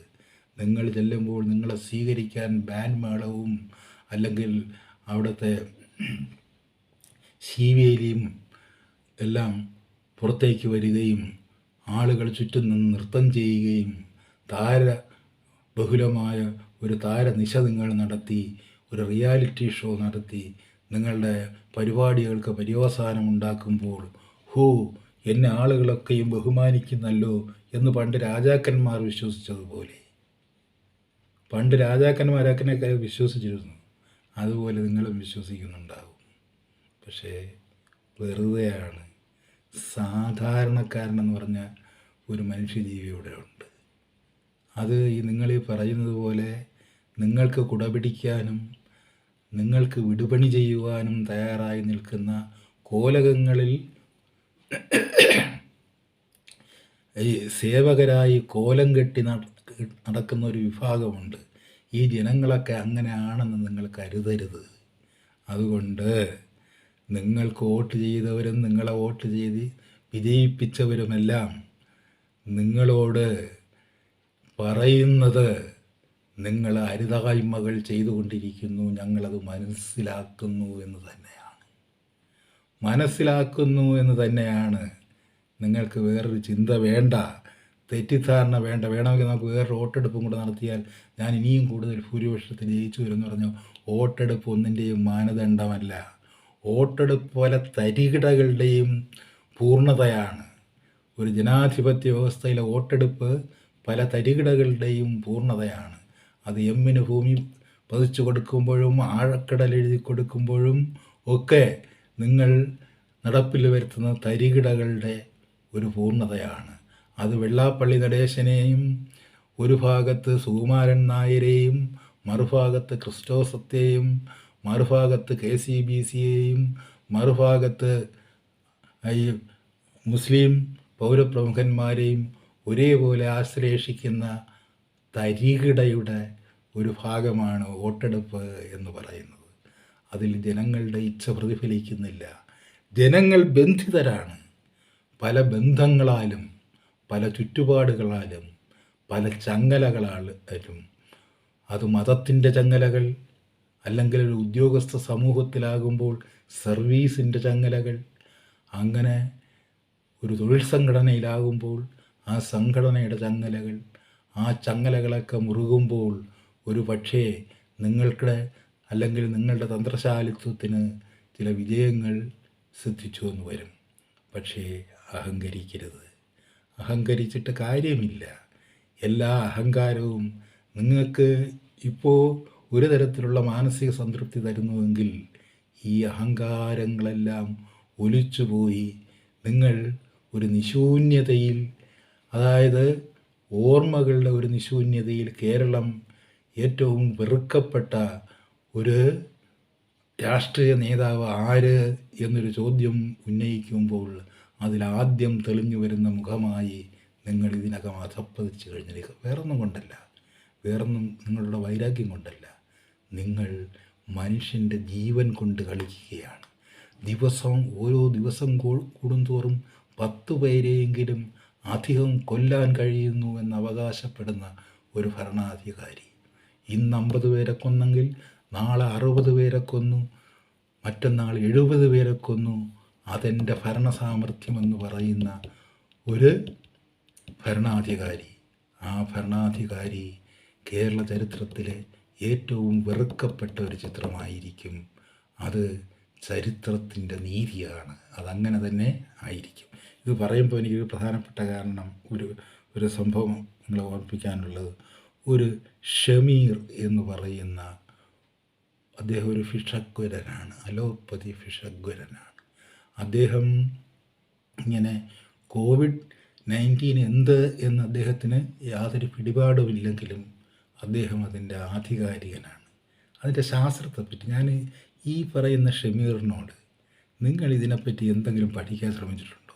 എങ്കിൽ നിങ്ങൾ ഒരു മനുഷ്യനാണെങ്കിൽ, നിങ്ങൾ ഡോക്ടറല്ല, ഒരു വെറും മനുഷ്യനാണെങ്കിൽ ഈ പറയുന്ന സിവിയർ അക്യൂട്ട് റെസ്പിറേറ്ററി സിൻഡ്രോം എന്നുള്ളത്, ആ രോഗം ഡയഗ്നോസ് ചെയ്യാൻ യാതൊരു പ്രാപ്തിയുമില്ലാത്ത, അതായത് ശൈലജ ടീച്ചർ പോലും പുറംകാല് കൊണ്ട് തട്ടിയെറിഞ്ഞ ഈ ആൻറ്റിബോഡീസ് ടെസ്റ്റിൻ്റെ 50,000 ഈ ടെസ്റ്റ് കാർഡ് വാങ്ങി ഇത്രയും കോടികൾ ദുർവ്യയം ചെയ്യുന്ന ഒരു ഭരണാധികാരിയുടെ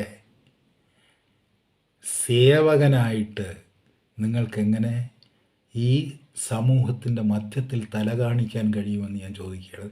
അല്ലെങ്കിൽ നിങ്ങൾ പറയണം, ഈ ടെസ്റ്റുകൾ കൊണ്ട് രോഗം സ്ഥിരീകരിക്കാനാവും. ഈ ടെസ്റ്റുകൾ കൊണ്ട് രോഗം സ്ഥിരീകരിക്കാനാവില്ല. ഡയഗ്നോസിസിൻ്റെ പ്രാഥമിക പാഠങ്ങൾ അറിയാവുന്ന ഒരു ഭിഷഗ്വരനാണ് നിങ്ങൾ. ഈ ടെസ്റ്റുകൾ കൊണ്ട് ഈ രോഗമെന്നല്ല ഒരു രോഗവും സ്ഥിരീകരിക്കാനാവില്ല. അങ്ങനെ ഇരിക്കെ നിത്യവും നിങ്ങളുടെ ആരാധ്യ പുരുഷനായ പിണറായി വിജയൻ, നിങ്ങളുടെ അള്ളാഹുവായ പിണറായി വിജയൻ നിത്യവും ഇങ്ങനെ ഇത്ര 10,000ങ്ങളുടെ രോഗം സ്ഥിരീകരിക്കുമ്പോൾ അതിൽ തെറ്റുണ്ട് എന്ന് പറയുവാൻ, അങ്ങനെ പറഞ്ഞുകൂടാത്തതാണ് എന്ന് ഭരണാധികാരി ഓർമ്മിപ്പിക്കാനുള്ള സൗമനസ്യമില്ലാത്ത നിങ്ങൾ ഒരു കുറിപ്പെഴുതി ഒരു ഫേസ്ബുക്കിലിട്ടിരിക്കുന്നു. അത് ഒരു വലിയ തമാശയാണ്. എന്നാലും ഒരു ചെറുപ്പക്കാരനായ ഡോക്ടർ എത്രത്തോളം, ഞാൻ പറഞ്ഞില്ലേ, അതായത് ചെറുപ്പം എന്ന് പറയുന്ന ഒരു യങ് ഏജ് എന്ന് പറയുന്ന സ്വതന്ത്ര ചിന്തയുടെ ഒരു ഏജാണ്. എത്രത്തോളം മാനസികമായ അടിമത്തത്തിൻ്റെ ഏറ്റവും വികലമായ രൂപമായി മാറിയിരിക്കുന്നു എന്ന് മനസ്സിലാക്കാനായിട്ട് അദ്ദേഹം കോവിഡ് രോഗികളെ രക്ഷിക്കുവാൻ വേണ്ടി അഹോരാത്രം പണിപ്പെടുകയായിരുന്നു. ശരി, സമ്മതിച്ചു. ഇല്ലാത്തൊരു രോഗമാണെങ്കിലും അതില്ലാതാക്കാൻ വേണ്ടി താങ്കൾ നടത്തിയ സേവനങ്ങൾ വളരെ ബൃഹത്താണ്, വളരെ നല്ലതാണ്. അദ്ദേഹത്തിൻ്റെ ഭാര്യയും ഈ രോഗശുശ്രൂഷ രംഗത്തുണ്ടെന്നാണ് അദ്ദേഹത്തിൻ്റെ കുറിപ്പിൽ നിന്ന് മനസ്സിലാക്കേണ്ടത്. പക്ഷേ അത് കഴിഞ്ഞിട്ട് അദ്ദേഹത്തിൻ്റെ സഹായമില്ലാതെ ഈ കോവിഡ് രോഗികളെ രക്ഷിക്കാനാവില്ല എന്നുള്ളത് കൊണ്ട് ആദ്യം അദ്ദേഹത്തിൻ്റെ ആരോഗ്യം സുരക്ഷിതപ്പെടുത്താനായിട്ട് വന്ന പാടെ തന്നെ ആരോഗ്യരക്ഷാ പ്രവർത്തകർക്ക് കിട്ടുന്ന 2 ഡോസ് വാക്സിനും അദ്ദേഹവും അദ്ദേഹത്തിൻ്റെ ഭാര്യയും എടുത്തു. അദ്ദേഹത്തിൻ്റെ ഉമ്മച്ചി എടുത്തൊന്നും അറിഞ്ഞൂടാ. അപ്പോൾ ഉമ്മച്ചിക്ക് കാര്യങ്ങളൊക്കെ അറിയാം. ഉമ്മച്ചി എടുത്താലും എടുത്തില്ലെങ്കിലും ഉമ്മച്ചിക്ക് അറിയാം കാര്യങ്ങൾ. അപ്പോൾ പിന്നെ ഒരു കൊച്ചു കുട്ടിയുണ്ട്. അവനെടുത്തോ എടുത്തില്ലോ എന്നുള്ള കാര്യം വ്യക്തമല്ല. പക്ഷെ അവനാണ് ഈ ഡോക്ടറുടെ വീട്ടിലേക്ക് രോഗം കൊണ്ടുവന്നത് എന്നത്രേ അദ്ദേഹത്തിൻ്റെ നിഗമനം. ഏത് വഴിയിലൂടെയാണ് അതിൻ്റെ റൂട്ട് മാപ്പ് ഇതിനിടയ്ക്ക് അദ്ദേഹത്തിന് എടുക്കാൻ പറ്റിയില്ല. തൻ്റെ വീട്ടിലേക്ക്, അതായത് 2 വാക്സിനേഷൻ കഴിഞ്ഞ ശേഷമാണ് അദ്ദേഹത്തിൻ്റെ വീട്ടിനുള്ളിലേക്ക് ഈ രോഗം കടന്നു വരുന്നത്. അപ്പോൾ രോഗം കടന്നു വന്നപ്പോൾ 1.5 ആഴ്ച അദ്ദേഹവും ഭാര്യയും അതിവിവശരായി കിടന്നു.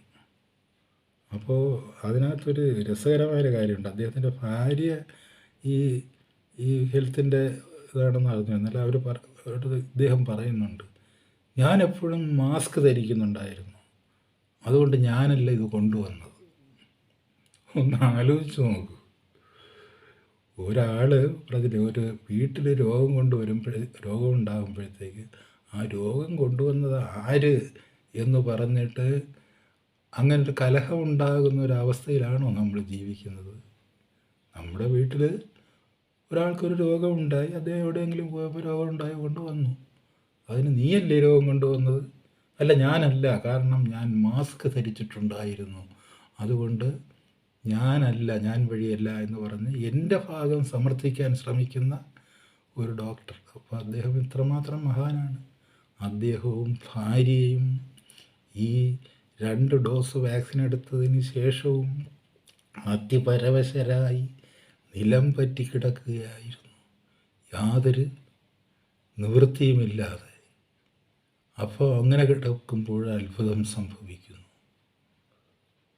മുഖ്യമന്ത്രി ഇദ്ദേഹത്തെ ടെലിഫോണിൽ വിളിക്കുന്നു. മുഖ്യമന്ത്രിക്ക് ഇദ്ദേഹത്തെ വലിയ പരിചയമൊന്നുമില്ല, പക്ഷെ 1-2 പ്രാവശ്യം കണ്ടിട്ടുണ്ട്. പക്ഷേ മുഖ്യമന്ത്രിക്ക് കണ്ടപ്പോൾ തന്നെ ബോധ്യപ്പെട്ടു, മാനസികമായ അടിമത്തത്തിൻ്റെ ഈ പറഞ്ഞതുപോലെ ഈ ഹല്ലേലൂയയുടെ ഒരു വക്താവാണ് ഇദ്ദേഹം എന്ന് കണ്ടപ്പോൾ തന്നെ ബോധ്യപ്പെട്ടിരിക്കണം. അതുകൊണ്ട് മുഖ്യമന്ത്രി ടെലിഫോണിൽ വിളിച്ചിട്ട് ചോദിക്കുന്ന ഒന്നുമില്ല, 2 ടെസ്റ്റും കഴിഞ്ഞ് 2 വാക്സിനും എടുത്തു കഴിഞ്ഞില്ലയോ? കഴിഞ്ഞതാണ് സർ. അപ്പോൾ ഇനിയിപ്പോൾ പ്രശ്നമൊന്നുമില്ലല്ലോ? ആ പ്രശ്നമൊന്നുമില്ല.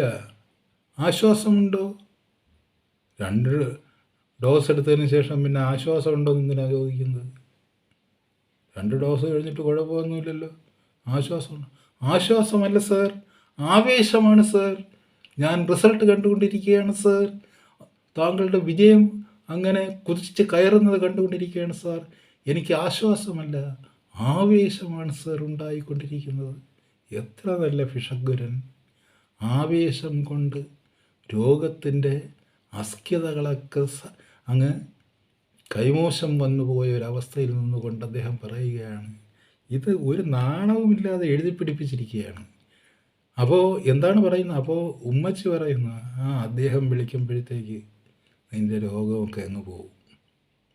അതായത് നിലം പറ്റി കിടക്കുകയായിരുന്നു, പനി, തലവേദന, ശരീരവേദന, ഇതൊക്കെ കാരണം അങ്ങനെ കിടക്കയിരുന്ന് എണീക്കാൻ വയ്യാത്ത രീതിയിൽ അതിവിവശനായി കിടക്കുന്ന ഈ ഡോക്ടർ, അദ്ദേഹം മുഖ്യമന്ത്രിയുടെ ശബ്ദം കേൾക്കുമ്പോൾ അതൊരു മൃതസഞ്ജീവനിയായി മാറുകയാണ്.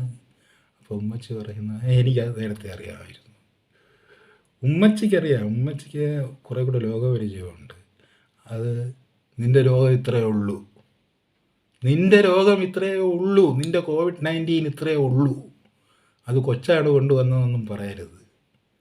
നിൻ്റെ യജമാനനൊന്ന് വിളിക്കുമ്പോൾ യജമാനൻ്റെ ശബ്ദം കേട്ടാൽ അത് മൃതസഞ്ജീവിനിയായി പറന്നു പോകുന്ന ഒന്നാണ് COVID-19 എന്നാണ് ഡോക്ടർ സമർത്ഥിച്ചിരിക്കുന്നത്. ഒരു രോഗത്തിൻ്റെ ഗൗരവം എന്താണ്? രോഗം എപ്പോഴില്ലാതാകുന്നു, എങ്ങനെ ഇല്ലാതാകുന്നു, അതാണല്ലോ പ്രശ്നം. കോവിഡ് ജനങ്ങളെ മുഴുവൻ തിന്നുന്ന അതിഭീകരമായ ഒരു രോഗമാണെന്ന് പ്രചരിപ്പിച്ചു കൊണ്ടിരിക്കുന്ന ഒരു ഡോക്ടർ ഇങ്ങനെ രോഗം വന്ന് അതിവിവശനായി നിലം പറ്റിക്കിടക്കുമ്പോൾ ഈ മുഖ്യമന്ത്രിയുടെ സ്വരൂപവും ശബ്ദവും കണ്ട പാടെ അദ്ദേഹം രോഗമുക്തനായിത്തീരുന്നു, ആശ്വാസവും ആവേശവും ഉണ്ടാകുന്നു. അപ്പോൾ പിന്നെ ഇതെന്ത് രോഗമാണ് സർ? ഇതെന്ത് രോഗമാണ് സർ? നിങ്ങൾ ഈ പറയുന്നത് എന്ത് രോഗമാണ്? ഞാൻ പറയാം, നിങ്ങളുടെ നേതാവ് മഹാനാണ്, വിളിച്ചു ചോദിച്ചു, അങ്ങനെ വിളിച്ചു ചോദിച്ചത് കൊണ്ട് നിങ്ങൾക്ക് രോഗമില്ലാതായി തീർന്നു എന്നൊക്കെ അദ്ദേഹം ഒരു ഔഷധമാണോ? പണ്ടാരോ ആരുടെയൊക്കെ ഈ മൂത്രം കുടിച്ച് ഈ മൂത്രം ഒരു ഔഷധമാണെന്ന് ഒരു ഇത് കേട്ടിട്ടുണ്ട്. അങ്ങനെ എന്തെങ്കിലും ആണോ? അതല്ല ഇനി മുഖ്യമന്ത്രി ഇനി ഉമ്മച്ചിക്ക് ഈ ആളുടെ സ്വഭാവം അറിയാവുന്നുണ്ട് അടുത്ത വീട്ടിൽ മിമിക്രിക്കാരനെ കൊണ്ട് മുഖ്യമന്ത്രിയുടെ പേരിലൊരു വിളിപ്പിച്ചതാണോ എന്ന് പറഞ്ഞുകൂടാ. പക്ഷേ നിങ്ങൾ പറയുന്ന ഏറ്റവും ഗൗരവമുള്ള, നിങ്ങൾ സ്ഥിരീകരിക്കുന്ന, നിങ്ങൾ പറഞ്ഞില്ലേ, നിങ്ങൾ ലോക്ക്ഡൗൺ ചെയ്യുന്നത് ഈ രോഗത്തെ നിയന്ത്രിക്കാൻ വേണ്ടിയാണ്. മുഖ്യമന്ത്രി ടെലിഫോൺ എടുത്ത് എല്ലാ വീടുകളിലും ഒരു വിളിച്ചു കഴിഞ്ഞാൽ രാജ്യം വിട്ടുപോകുന്ന ഒരു രോഗമാണിത്. അത്രയ്ക്ക് ലാഘവത്തോടെയാണ് നമ്മൾ ഈ രോഗത്തെ കാണേണ്ടത്. രോഗം എങ്ങനെ ഇല്ലാതായിത്തീരുന്നു എന്നുള്ളതാണ്. രോഗം എങ്ങനെ ഇല്ലാതായിത്തീരുന്നു? രോഗം പൊടുന്നനെ ഇല്ലാതായിത്തീർന്നു, രോഗം പറന്നു പോകുന്നു. അപ്പോൾ ഈ രോഗം, നിങ്ങളീ പറയുന്ന രോഗത്തിൻ്റെ തീവ്രത എന്താണ്? നിങ്ങൾ പരിചരിച്ച് നിങ്ങളുടെ ജീവിതത്തെ മുഴുവനും ആ പരിചരണത്തിന് വേണ്ടി സമർപ്പിച്ചു. നിങ്ങളുടെ ഹൃദയരക്തം കൊണ്ട് നിങ്ങൾ ആ സമർപ്പണത്തിൽ അഭിമാനം കൊണ്ടു. എന്നിട്ട് ഇപ്പോൾ പറയുന്നു, 2 ആഴ്ച നിലം പറ്റിക്കിടന്ന എനിക്ക് ഒരു നിമിഷം കൊണ്ടൊരു ഉത്ഥാനമുണ്ടായി. പണ്ട് ദേവദർശനമുണ്ടാകുമ്പോൾ അല്ലെങ്കിൽ മഹാരാജാവിൻ്റെ തിരുമുഖം കാണുമ്പോൾ നിങ്ങൾക്ക് ഈ പറഞ്ഞതുപോലെ എല്ലാ മാനസിക വിഭ്രാന്തികളിൽ നിന്നും മോചനം കിട്ടും എന്ന് പറയുന്നത് പോലെ ഇതും ഒരു മാനസിക വിഭ്രാന്തി ആയിരുന്നു മിസ്റ്റർ. നിങ്ങളീ എഴുതി വച്ചിരിക്കുന്നതിൻ്റെ അർത്ഥം എന്താണ്? COVID-19 എന്ന് പറയുന്ന രോഗം ഇത്രയേ ഉള്ളൂ? മുഖ്യമന്ത്രി ഒരു വിളിക്കുമ്പോൾ ഇല്ലാതായിത്തീരുന്ന ഒരു രോഗം, ഇതാണോ ഇതിൻ്റെ ചികിത്സ? ഇതാണോ ഇതിൻ്റെ ചികിത്സ? അതാണ് അതിനകത്ത് മനസ്സിലായി. നിങ്ങൾ ഒരു കാര്യം, ഒരാളെ പുകഴ്ത്താൻ വേണ്ടി, നിങ്ങളുടെ യജമാനനെ പുകഴ്ത്താൻ വേണ്ടി ഒരു കഥ മെനഞ്ഞെടുക്കുമ്പോൾ അതിൽ തകർന്നു വീഴുന്നത് നിങ്ങളുടെ യജമാനനും നിങ്ങളും കൂടി കെട്ടിപ്പൊക്കിക്കൊണ്ടുവന്ന COVID-19 എന്ന് പറയുന്ന രോഗത്തിൻ്റെ മിത്താണ് എന്ന് നിങ്ങൾ മനസ്സിലാക്കേണ്ടതുണ്ട്. ഇതൊരു സാക്ഷ്യപത്രമാണ്. ദേശാഭിമാനി എടുത്ത് കോട്ട് ചെയ്തിട്ടുണ്ട്. ഇതൊരു സാക്ഷ്യപത്രമാണ്. എന്തിൻ്റെ സാക്ഷ്യപത്രമാണ്? COVID-19 എന്നുള്ളത് ഗൗരവമുള്ള ഒരു രോഗമല്ലെന്നും, ഒരു മുഖ്യമന്ത്രി ഒന്ന് ചുണ്ടനക്കി നിങ്ങളെ വിളിച്ചാൽ ഇല്ലാതായിത്തീരുന്ന രോഗമാണെന്നും, അതിനാൽ അതൊരു രോഗമല്ലെന്നും ഉള്ളതിൻ്റെ സാക്ഷ്യപത്രമാണ്. നിങ്ങളുടെ സഹതാപം തോന്നുന്ന ആ കാര്യത്തിലാണ്. നിങ്ങളുടെ വൈദ്യശാസ്ത്ര വിജ്ഞാനത്തിൻ്റെ ആഴങ്ങളിലേക്കൊന്നും ഞാൻ പോകുന്നില്ല, അതെൻ്റെ പ്രശ്നവുമല്ല. ആ തരത്തിൽ നിങ്ങളെ ആക്രമിക്കേണ്ട കാര്യവും എനിക്കില്ല. പക്ഷേ സമൂഹത്തിൽ ഇങ്ങനെയുള്ള അന്ധവിശ്വാസം, രോഗമാകട്ടെ രോഗമല്ലാതിരിക്കട്ടെ, രോഗമാകട്ടെ രോഗമില്ലാതിരിക്കട്ടെ, പക്ഷേ അത് മന്ത്രവാദം കൊണ്ട് പരിഹരിക്കാവുന്നതാണ് എന്നുള്ള നിങ്ങളുടെ ഈ തീസിസ്, അതായത് പിണറായി വിജയൻ്റെ ശബ്ദം ഒരു മന്ത്രവാദിയുടെ ശബ്ദമാണ്, മന്ത്രവാദത്തിൻ്റെ ശബ്ദമാണ്, ആ മന്ത്രവാദത്തിൻ്റെ ശബ്ദം കൊണ്ട് പരിഹരിക്കാവുന്ന ഒന്നാണ്, അല്ലെങ്കിൽ ഇലക്ഷൻ റിസൾട്ട് ഒരു മന്ത്രവാദമാണ്, ആ മന്ത്രവാദത്തിൻ്റെ ശബ്ദം കൊണ്ട് പരിഹരിക്കാവുന്ന ഒന്നാണ് നിങ്ങളുടെ രോഗമെന്ന് നിങ്ങൾ പറയുമ്പോൾ, നിങ്ങൾ അന്ധവിശ്വാസ ജടിലമായ ഒരു ജീവിതമാണ് ജീവിച്ചു കൊണ്ടിരിക്കുന്നതെന്നും COVID-19 എന്നത് തന്നെ ഒരു അന്ധവിശ്വാസമാണ് എന്ന് നിങ്ങൾ സാക്ഷ്യപ്പെടുത്തിയിരിക്കുന്നുവെന്നാണ് അതിൽ നിന്ന് വ്യക്തമാകുന്നത്. എന്നിട്ട് യാതൊരു ലജ്ജയുമില്ലാതെ, അതായത് മുഖ്യമന്ത്രിയോടുള്ള തൻ്റെ വാത്സല്യവും സ്നേഹവും വിനയവും വിശ്വാസവും അതൊക്കെ തന്നെ ബോധ്യപ്പെടുത്തിക്കൊണ്ടും അദ്ദേഹം എന്തുമാത്രം മഹാനാണ് എന്ന് ലോകരെ ബോധ്യപ്പെടുത്തിക്കൊണ്ടും ഇങ്ങനെ ഒരു കുറിപ്പെഴുതുമ്പോൾ അവിടെ സംഭവിക്കുന്നത് COVID-19 എന്ന് പറഞ്ഞ് നിങ്ങൾ ലോകത്തെ ആകെ പരിഭ്രമിപ്പിച്ചു കൊണ്ടിരിക്കുന്ന ഈ രോഗമുണ്ടല്ലോ, ഈ രോഗം കൃത്യമായും ഒരു മിത്താണ്, നിങ്ങൾ ക്രിയേറ്റ് ചെയ്ത അസഭ്യമായ ഒരു മിത്താണ് എന്നുള്ളതിൻ്റെ സാക്ഷ്യപത്രമാണ് നിങ്ങളുടെ കഥ. അത് നിങ്ങൾ മനസ്സിലാക്കേണ്ടതുണ്ട്. അതുകൊണ്ട് മാനാഭിമാനങ്ങളില്ലാത്തവർക്ക് എന്തുമാകാം എന്ന് കരുതുന്ന ഒരു നാടായി നമ്മൾ ഇനിയും മാറിയിട്ടില്ല. അതിൻ്റെ പട്ടികയിൽ സ്വന്തം പേര് ചേർക്കുവാൻ വേണ്ടി ഇത്തരം അഭ്യാസങ്ങൾ ആവർത്തിക്കേണ്ടതില്ല എന്നാണ് എനിക്കിപ്പോൾ നിങ്ങളോട് പറയാനുള്ളത്. രണ്ടാമത്തത് ഒരു കാര്യം കൂടി എനിക്ക് പറയാനുണ്ട്. അത് ഈ വാക്സിനെ പറ്റിയുള്ള പഠനങ്ങളൊക്കെ നടത്തിയതിന് ശേഷം ഈ ന്യൂമോണിയയുടെ വാക്സിൻ ഇതിന് മതിയാകും എന്നൊരു സിദ്ധാന്തവുമായിട്ട് ഈ US-ലെ തന്നെ മിച്ചിഗൻ യൂണിവേഴ്സിറ്റിയിലെ തന്നെ ഒരു പ്രൊഫസറാണ് റോബർട്ട് റൂട്ട് ബ്രെൻസ്റ്റീൻ, മിച്ചിഗൻ യൂണിവേഴ്സിറ്റി, നമ്മുടെ മറ്റേ ബ്രഹ്മർ മുഖർജിയുടെ അതേ സ്ഥലത്ത് തന്നെ ജോലി ചെയ്യുന്നതാണ്. അദ്ദേഹം പറയുന്നത് ഇപ്പോൾ CDCയും ഈ മേയോ ക്ലിനിക്കും ഒക്കെ ഏതാണ്ട് ഇതിനോട് അടുത്ത അഭിപ്രായം പറയുന്നുണ്ടെന്നാണ് ഇദ്ദേഹം അവകാശപ്പെടുന്നത്. അപ്പോൾ ഇദ്ദേഹത്തിൻ്റെ അഭിപ്രായത്തിൽ until corona vaccine is ready, pneumonia vaccines may reduce death from COVID-19 ഡെത്ത്സിനെ റെഡ്യൂസ് ചെയ്യാൻ ന്യൂമോണിയ വാക്സിന് കഴിയുന്നുണ്ട്. അദ്ദേഹം ഈ COVID-19 ഡെത്ത് എന്ന് പറയുമ്പോൾ അതിനൊരു വിശദീകരണം കൂടെ അവസരം കൊടുക്കുന്നുണ്ട്. കോവിഡ് മൂലം മരണപ്പെടുന്നതല്ല, it is not the cause of death അദ്ദേഹം പറയുന്നുണ്ട്. And it's a bacterial death. അതായത് കോവിഡ് നിങ്ങളെ ബാധിക്കുക, അല്ലെങ്കിൽ ഈ പർട്ടിക്കുലർ കൊറോണ നിങ്ങളെ ബാധിക്കുമ്പോൾ നിങ്ങളുടെ ബാക്ടീരിയൽ ന്യൂമോണിയ അത് കുറച്ചുകൂടി ഇൻറ്റൻസിഫൈ ചെയ്യുന്നുണ്ട്. അങ്ങനെ സംഭവിക്കുന്ന മരണങ്ങളെയാണ് ഇദ്ദേഹം ഈ കോവിഡ് ഈ മൂലമുണ്ടാകുന്ന മരണങ്ങൾ എന്ന് പറയുന്നത് അദ്ദേഹം തന്നെ പറയുന്നുണ്ട്. അല്ല, കോവിഡ് ആരെയും കൊല്ലുന്നില്ല എന്ന് അദ്ദേഹം പറയുകയാണ്. അപ്പോൾ ഇവിടെ ഇതാണ് അദ്ദേഹം പറയുന്നത്. അതായത് കൊറോണ വാക്സിൻ ഈസ് റെഡി.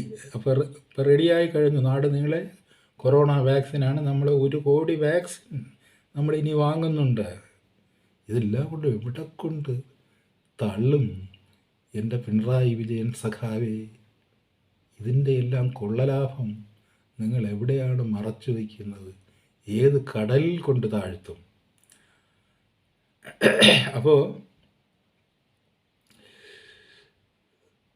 2 തരം വാക്സിൻ ഉണ്ട് ന്യൂമോണിയയ്ക്ക്: pneumococcal vaccine and Hib vaccine against bacterial pneumonias.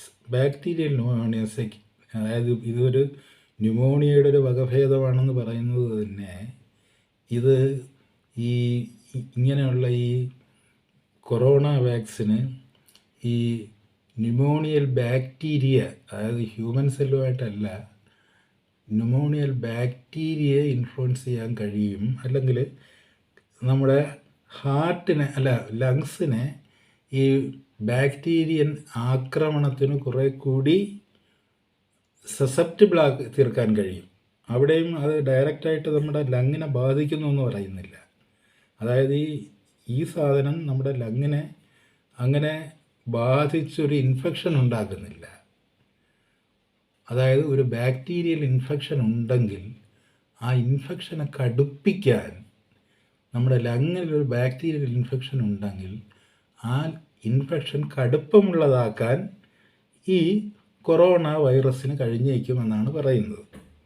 അപ്പോൾ കൊറോണ വൈറസ് അങ്ങനെ തനിയെ ഏതെങ്കിലും ഒരവയവത്തെ ഇൻഫെക്റ്റ് ചെയ്ത് അത് കാരണമായിട്ട് ആരും മരിക്കുന്നില്ല എന്നാണ് ഇദ്ദേഹവും പറയുന്നത്.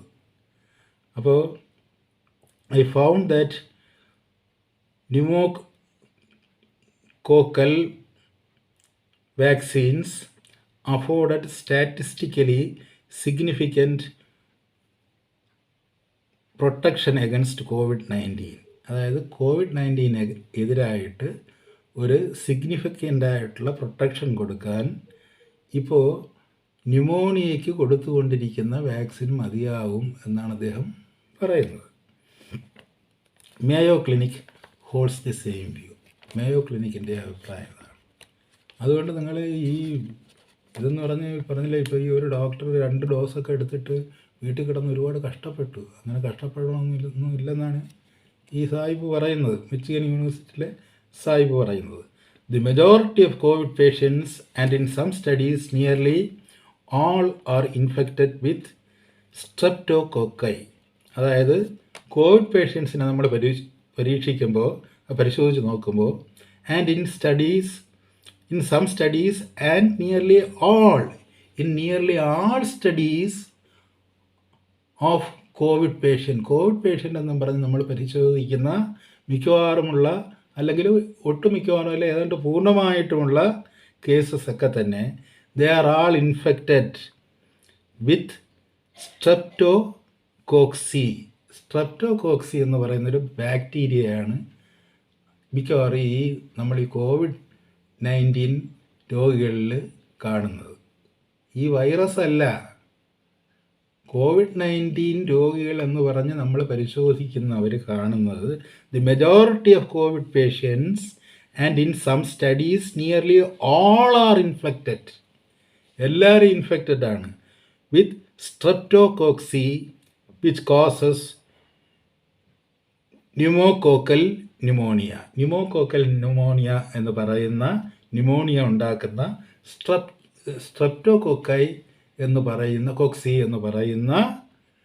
ബാക്ടീരിയയുടെ ഇൻഫെക്ഷൻ ഉള്ളവരാണ് നമ്മളിപ്പോൾ കോവിഡ് രോഗികളെന്ന് പറയുന്നത്.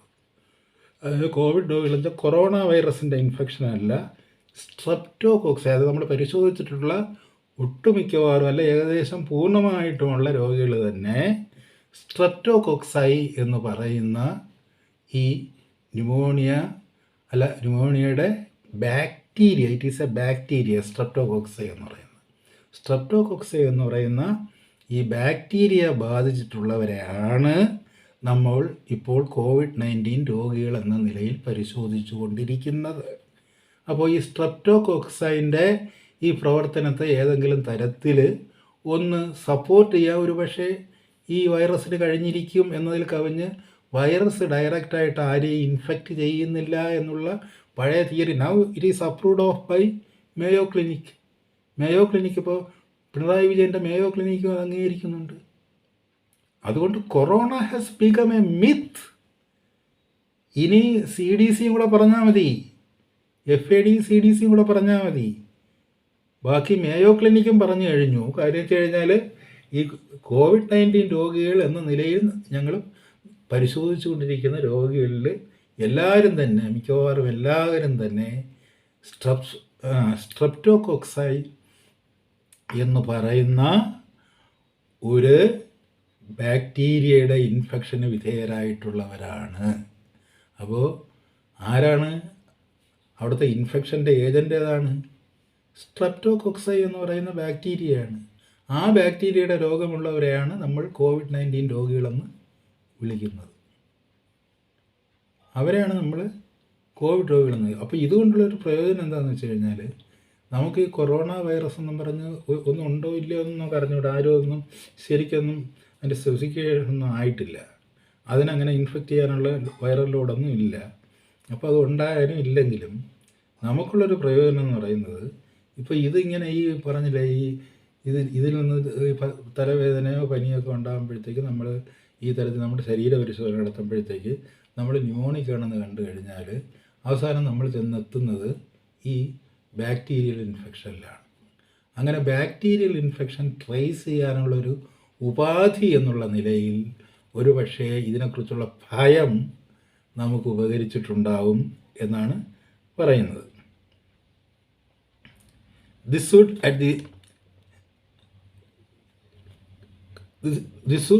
cut this serious risk of pneumonia.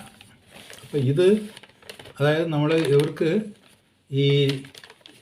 ഈ ബാക്ടീരിയൽ ഇൻഫെക്ഷൻ ഉള്ളവർക്ക് ഇത് കൊടുക്കുകയാണെങ്കിൽ ഇതിൻ്റെ ന്യൂമോണിയയുടെ റിസ്ക് നമുക്ക് ഇല്ലാതായിത്തീരും എന്നാണ് അദ്ദേഹം വാദിക്കുന്നത്. അതാണ് അദ്ദേഹത്തിൻ്റെ പ്രധാനപ്പെട്ട വാദമുഖം.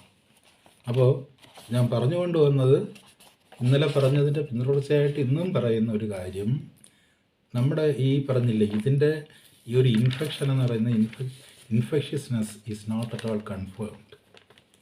ഇത് ഇൻഫെക്ഷ്യസ് ആകാൻ ഇതിന് ഒരുപക്ഷെ ഇത് ലങ്ങിനെ സസെപ്റ്റബിൾ ആക്കാൻ ഇതിന് കഴിഞ്ഞേക്കും എന്നുള്ള ഒരു അസംഷനുണ്ട്.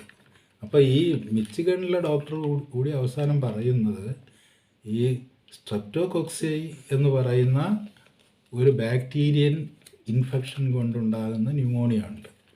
നമ്മൾ ഈ COVID-19 എന്ന് പറഞ്ഞ് ചികിത്സിക്കുന്ന രോഗികൾക്കെല്ലാം അവസാനം ഈ ബാക്ടീരിയൽ ഇൻഫെക്ഷനാണ് നമ്മൾ കണ്ടെത്തുന്നത്. അതുകൊണ്ട് നിങ്ങൾ COVID-19 നിങ്ങൾ കൊടുക്കുന്ന ഈ വാക്സിൻ എന്ന് പറയുന്നത്, അത് ന്യൂമോണിയയ്ക്കുള്ള വാക്സിൻ നിങ്ങൾ കൊടുത്താൽ മതിയാകും. അത് ഒട്ടുമിക്കവാറും ഈ രോഗത്തെ, നിങ്ങൾ ഈ ഭയക്കുന്ന കോവിഡ് വാക്സിൻ എന്ന് പറയുന്ന ആ രോഗത്തെ ഇല്ലാതാക്കി തീർക്കും. ഇതാണ് ഇപ്പോൾ ഏറ്റവും ഒടുവിലായിട്ട് വന്നിരിക്കുന്ന ഒരു വർത്തമാനം എന്ന് പറയുന്നത്. അപ്പോൾ എനിക്ക് പറയാൻ ഇത്രയേ ഉള്ളൂ. അതായത് നമ്മൾ ഒരു പറഞ്ഞില്ലേ, ഒന്ന്, യാതൊരു കാരണവശാലും SARS-CoV-2 എന്ന് പറയുന്ന ഈ സിവിയർ അക്യൂട്ട് റെസ്പിറേറ്ററി സിൻഡ്രോം ആ ലക്ഷണങ്ങൾ കാണിക്കുന്ന ഒരു രോഗത്തെ യാതൊരു കാരണവശാലും ഐഡൻറ്റിഫൈ ചെയ്യാൻ കഴിയാത്ത ഈ 50 ലക്ഷം ടെസ്റ്റ് കിറ്റുകൾ ഇവിടെ പ്രയോഗിക്കുന്നത് ഈ ജനതയോടുള്ള ഏറ്റവും ക്രൂരമായ അക്രമമാണ്. അത് പ്രയോഗിച്ച് വിറ്റ് തീർന്ന് അതിൻ്റെ ലാഭം മുഴുവൻ സ്ഥിരീകരിക്കുന്നത് ലാഭമാണ്. നിങ്ങളുടെ മരണത്തോടൊപ്പം സ്ഥിരീകരിക്കുന്നത് നിങ്ങളുടെ ലാഭമാണ്, കൊള്ളലാഭമാണ്. ആ കൊള്ളലാഭം സ്ഥിരീകരിക്കാൻ വേണ്ടി നിങ്ങളിത് തുടരുകയും തുടർന്നുകൊണ്ട് വീണ്ടും വീണ്ടും ജനങ്ങളെ ഈ തരത്തിൽ ബന്ധിതരാക്കുകയും, നിങ്ങൾ മുഖം മൂടി വയ്ക്കണം. എന്തിനു മുഖം മൂടി വയ്ക്കണം? ഈ ബാക്ടീരിയയാണ് ആളുകളെ കൊല്ലുന്നതെങ്കിൽ ഈ ന്യൂമോണിക്, നിങ്ങൾ COVID-19 എന്നും പറഞ്ഞ് അന്വേഷിച്ച് ചെല്ലുമ്പോൾ COVID-19 ഒരാളെയും കൊല്ലുന്നില്ല എന്നാണിപ്പോൾ ഈ മിച്ചിഗണിലെ പ്രൊഫസർ പറയുന്നത്.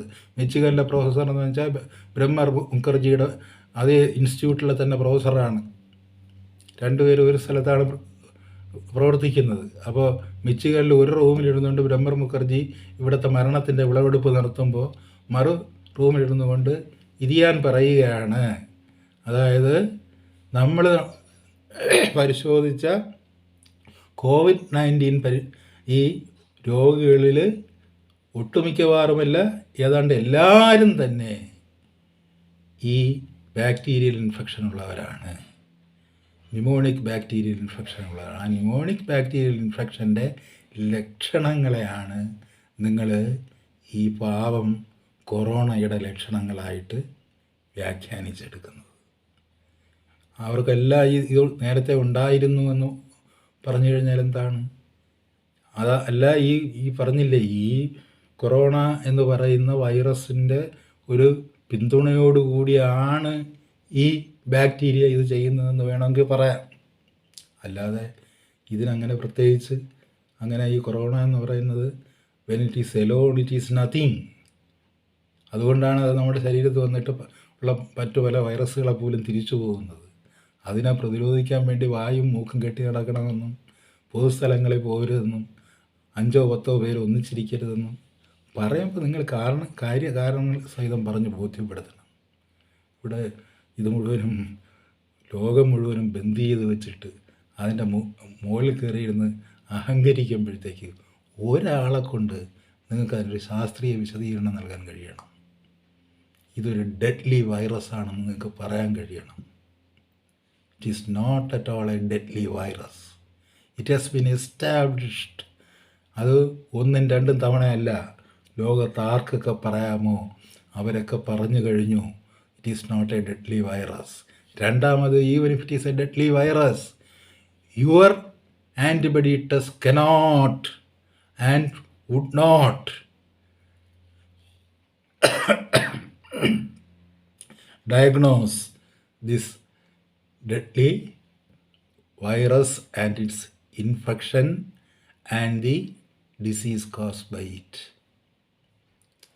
അതുകൊണ്ട് പിണറായി വിജയൻ നാളെ മുതൽ ജനങ്ങളെ കൂട്ടിലടച്ച് പീഡിപ്പിക്കാൻ ശ്രമിക്കുമ്പോൾ, ഞാൻ നേരത്തെ പറഞ്ഞതുപോലെ ഇതൊക്കെ ആൾ സഹിക്കുന്നത് നിങ്ങളുടെ മഹത്വം കണ്ടിട്ടാണെന്നും നിങ്ങൾക്ക് സ്തുതി പാടാൻ വേണ്ടി കുറേ ആൾക്കാരുണ്ടെന്നും നിങ്ങൾ പറയുമ്പോൾ ഞാൻ നിങ്ങളുടെ മുമ്പിൽ വയ്ക്കുന്നത് വസ്തുതകളാണ്.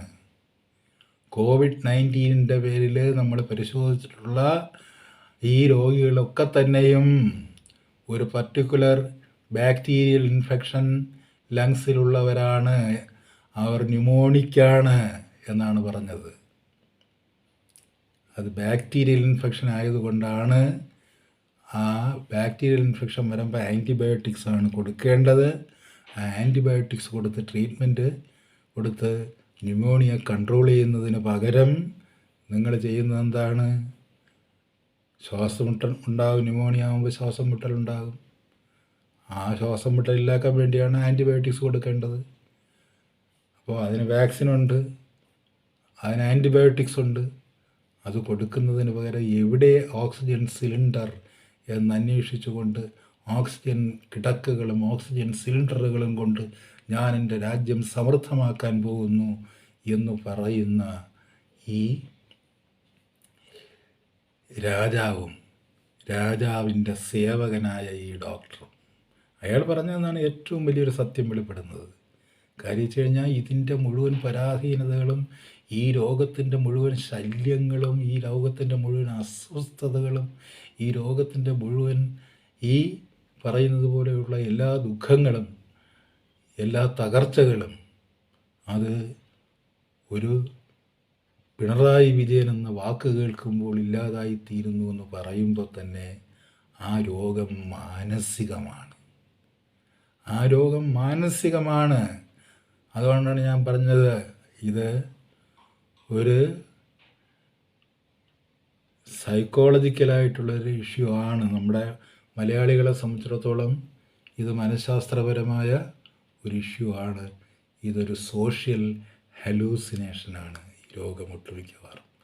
ആ സോഷ്യൽ ഹലൂസിനേഷൻ എന്ന് വെച്ച് കഴിഞ്ഞാൽ അത് നമുക്ക് ഒരു ജലദോഷമായോ പനിയായിട്ടോ കടുത്ത തലവേദനയായിട്ടോ മാറാം. ഇപ്പോൾ ഇതെന്ന് പറഞ്ഞ് തലവേദന എന്ന് പറയുന്നത്, ഇപ്പോൾ തലവേദന ഈ ബ്രെയിനുമായിട്ട് ബന്ധപ്പെട്ട ഡിസീസുമായിട്ട് ബന്ധപ്പെട്ട് വരാം, വളരെ സീരിയസ് ആയിട്ടുള്ള ഇഷ്യൂസ് ഉണ്ടായിട്ട് വരാം. പക്ഷേ സാധാരണഗതിയിൽ വരുന്ന തലവേദന, ഇപ്പോൾ മൈഗ്രെയിൻ പോലെയുള്ള തലവേദനകളുണ്ട്, അല്ലാതെയുള്ള തലവേദനകളുണ്ട്, പലതരത്തിലുള്ള തലവേദനകളുണ്ട്. അപ്പോൾ ആ തലവേദനകളിൽ പലതും ഈ പറഞ്ഞതുപോലെ ഒരു സോഷ്യൽ സ്ട്രെസ് കൊണ്ടുണ്ടാകുന്നതാണ് ഈ തലവേദന ഒട്ടുമിക്കവാറും. അപ്പോൾ അതുകൊണ്ട് നമ്മൾ കുറച്ചുകൂടി അവധാനതയോടുകൂടി കാര്യങ്ങൾ ചെയ്യണം. നാളെ മുതൽ നമ്മുടെ രാജ്യം, നമ്മുടെ സംസ്ഥാനം ശ്മശാന തുല്യമായ ഒരു ജീവിതത്തിലേക്ക് പോവുകയാണ്. അതായത് മരിച്ചവർ മരിച്ചവരെ അടക്കട്ടെ എന്നൊരു വാചകം ബൈബിളിലുണ്ട്. മരിച്ചവർ മരിച്ചവരെ അടക്കട്ടെ. ഇനി ആരാണ് മരിച്ചവർ? ആത്മാവ് കൊണ്ട് മരിച്ചവർ, ബുദ്ധി കൊണ്ട് മരിച്ചവർ, യുക്തി കൊണ്ട് മരിച്ചവർ, ഹൃദയം കൊണ്ട് മരിച്ചവർ. അങ്ങനെ ഹൃദയം കൊണ്ട് മരിച്ചവരുടെ ഒരു ജനത, അവർ ജീവനോടെ നടക്കുമ്പോഴും ആഹാരം കഴിക്കുമ്പോഴും സേവ പിടിക്കുമ്പോഴും ഭരണത്തിൻ്റെ അതിക്രമം കാണിക്കുമ്പോഴും അവർ മരിച്ചവരാണ്. അവർ മനുഷ്യരല്ല. ഇപ്പോൾ മരിച്ചവർക്ക് വേണ്ടി തൈക്കാട് ശ്മശാനത്തിൽ എല്ലാ സജ്ജീകരണങ്ങളും ഉണ്ടാക്കി കഴിഞ്ഞിരിക്കുന്നു. എല്ലാ ശ്മശാനങ്ങളും നിറയുവാൻ വേണ്ടി അവർ കാത്തിരിക്കുകയാണ്. ദീർഘായുസ്സായ ഒരു മരണപ്പാടത്തിൻ്റെ സർവാധിപതിയായി വിരാജിക്കുന്ന നമ്മുടെ മഹാരാജൻ ജയിക്കട്ടെ എന്ന് നമുക്ക് ആശംസിക്കാം. ഞാൻ നിർത്തുന്നു.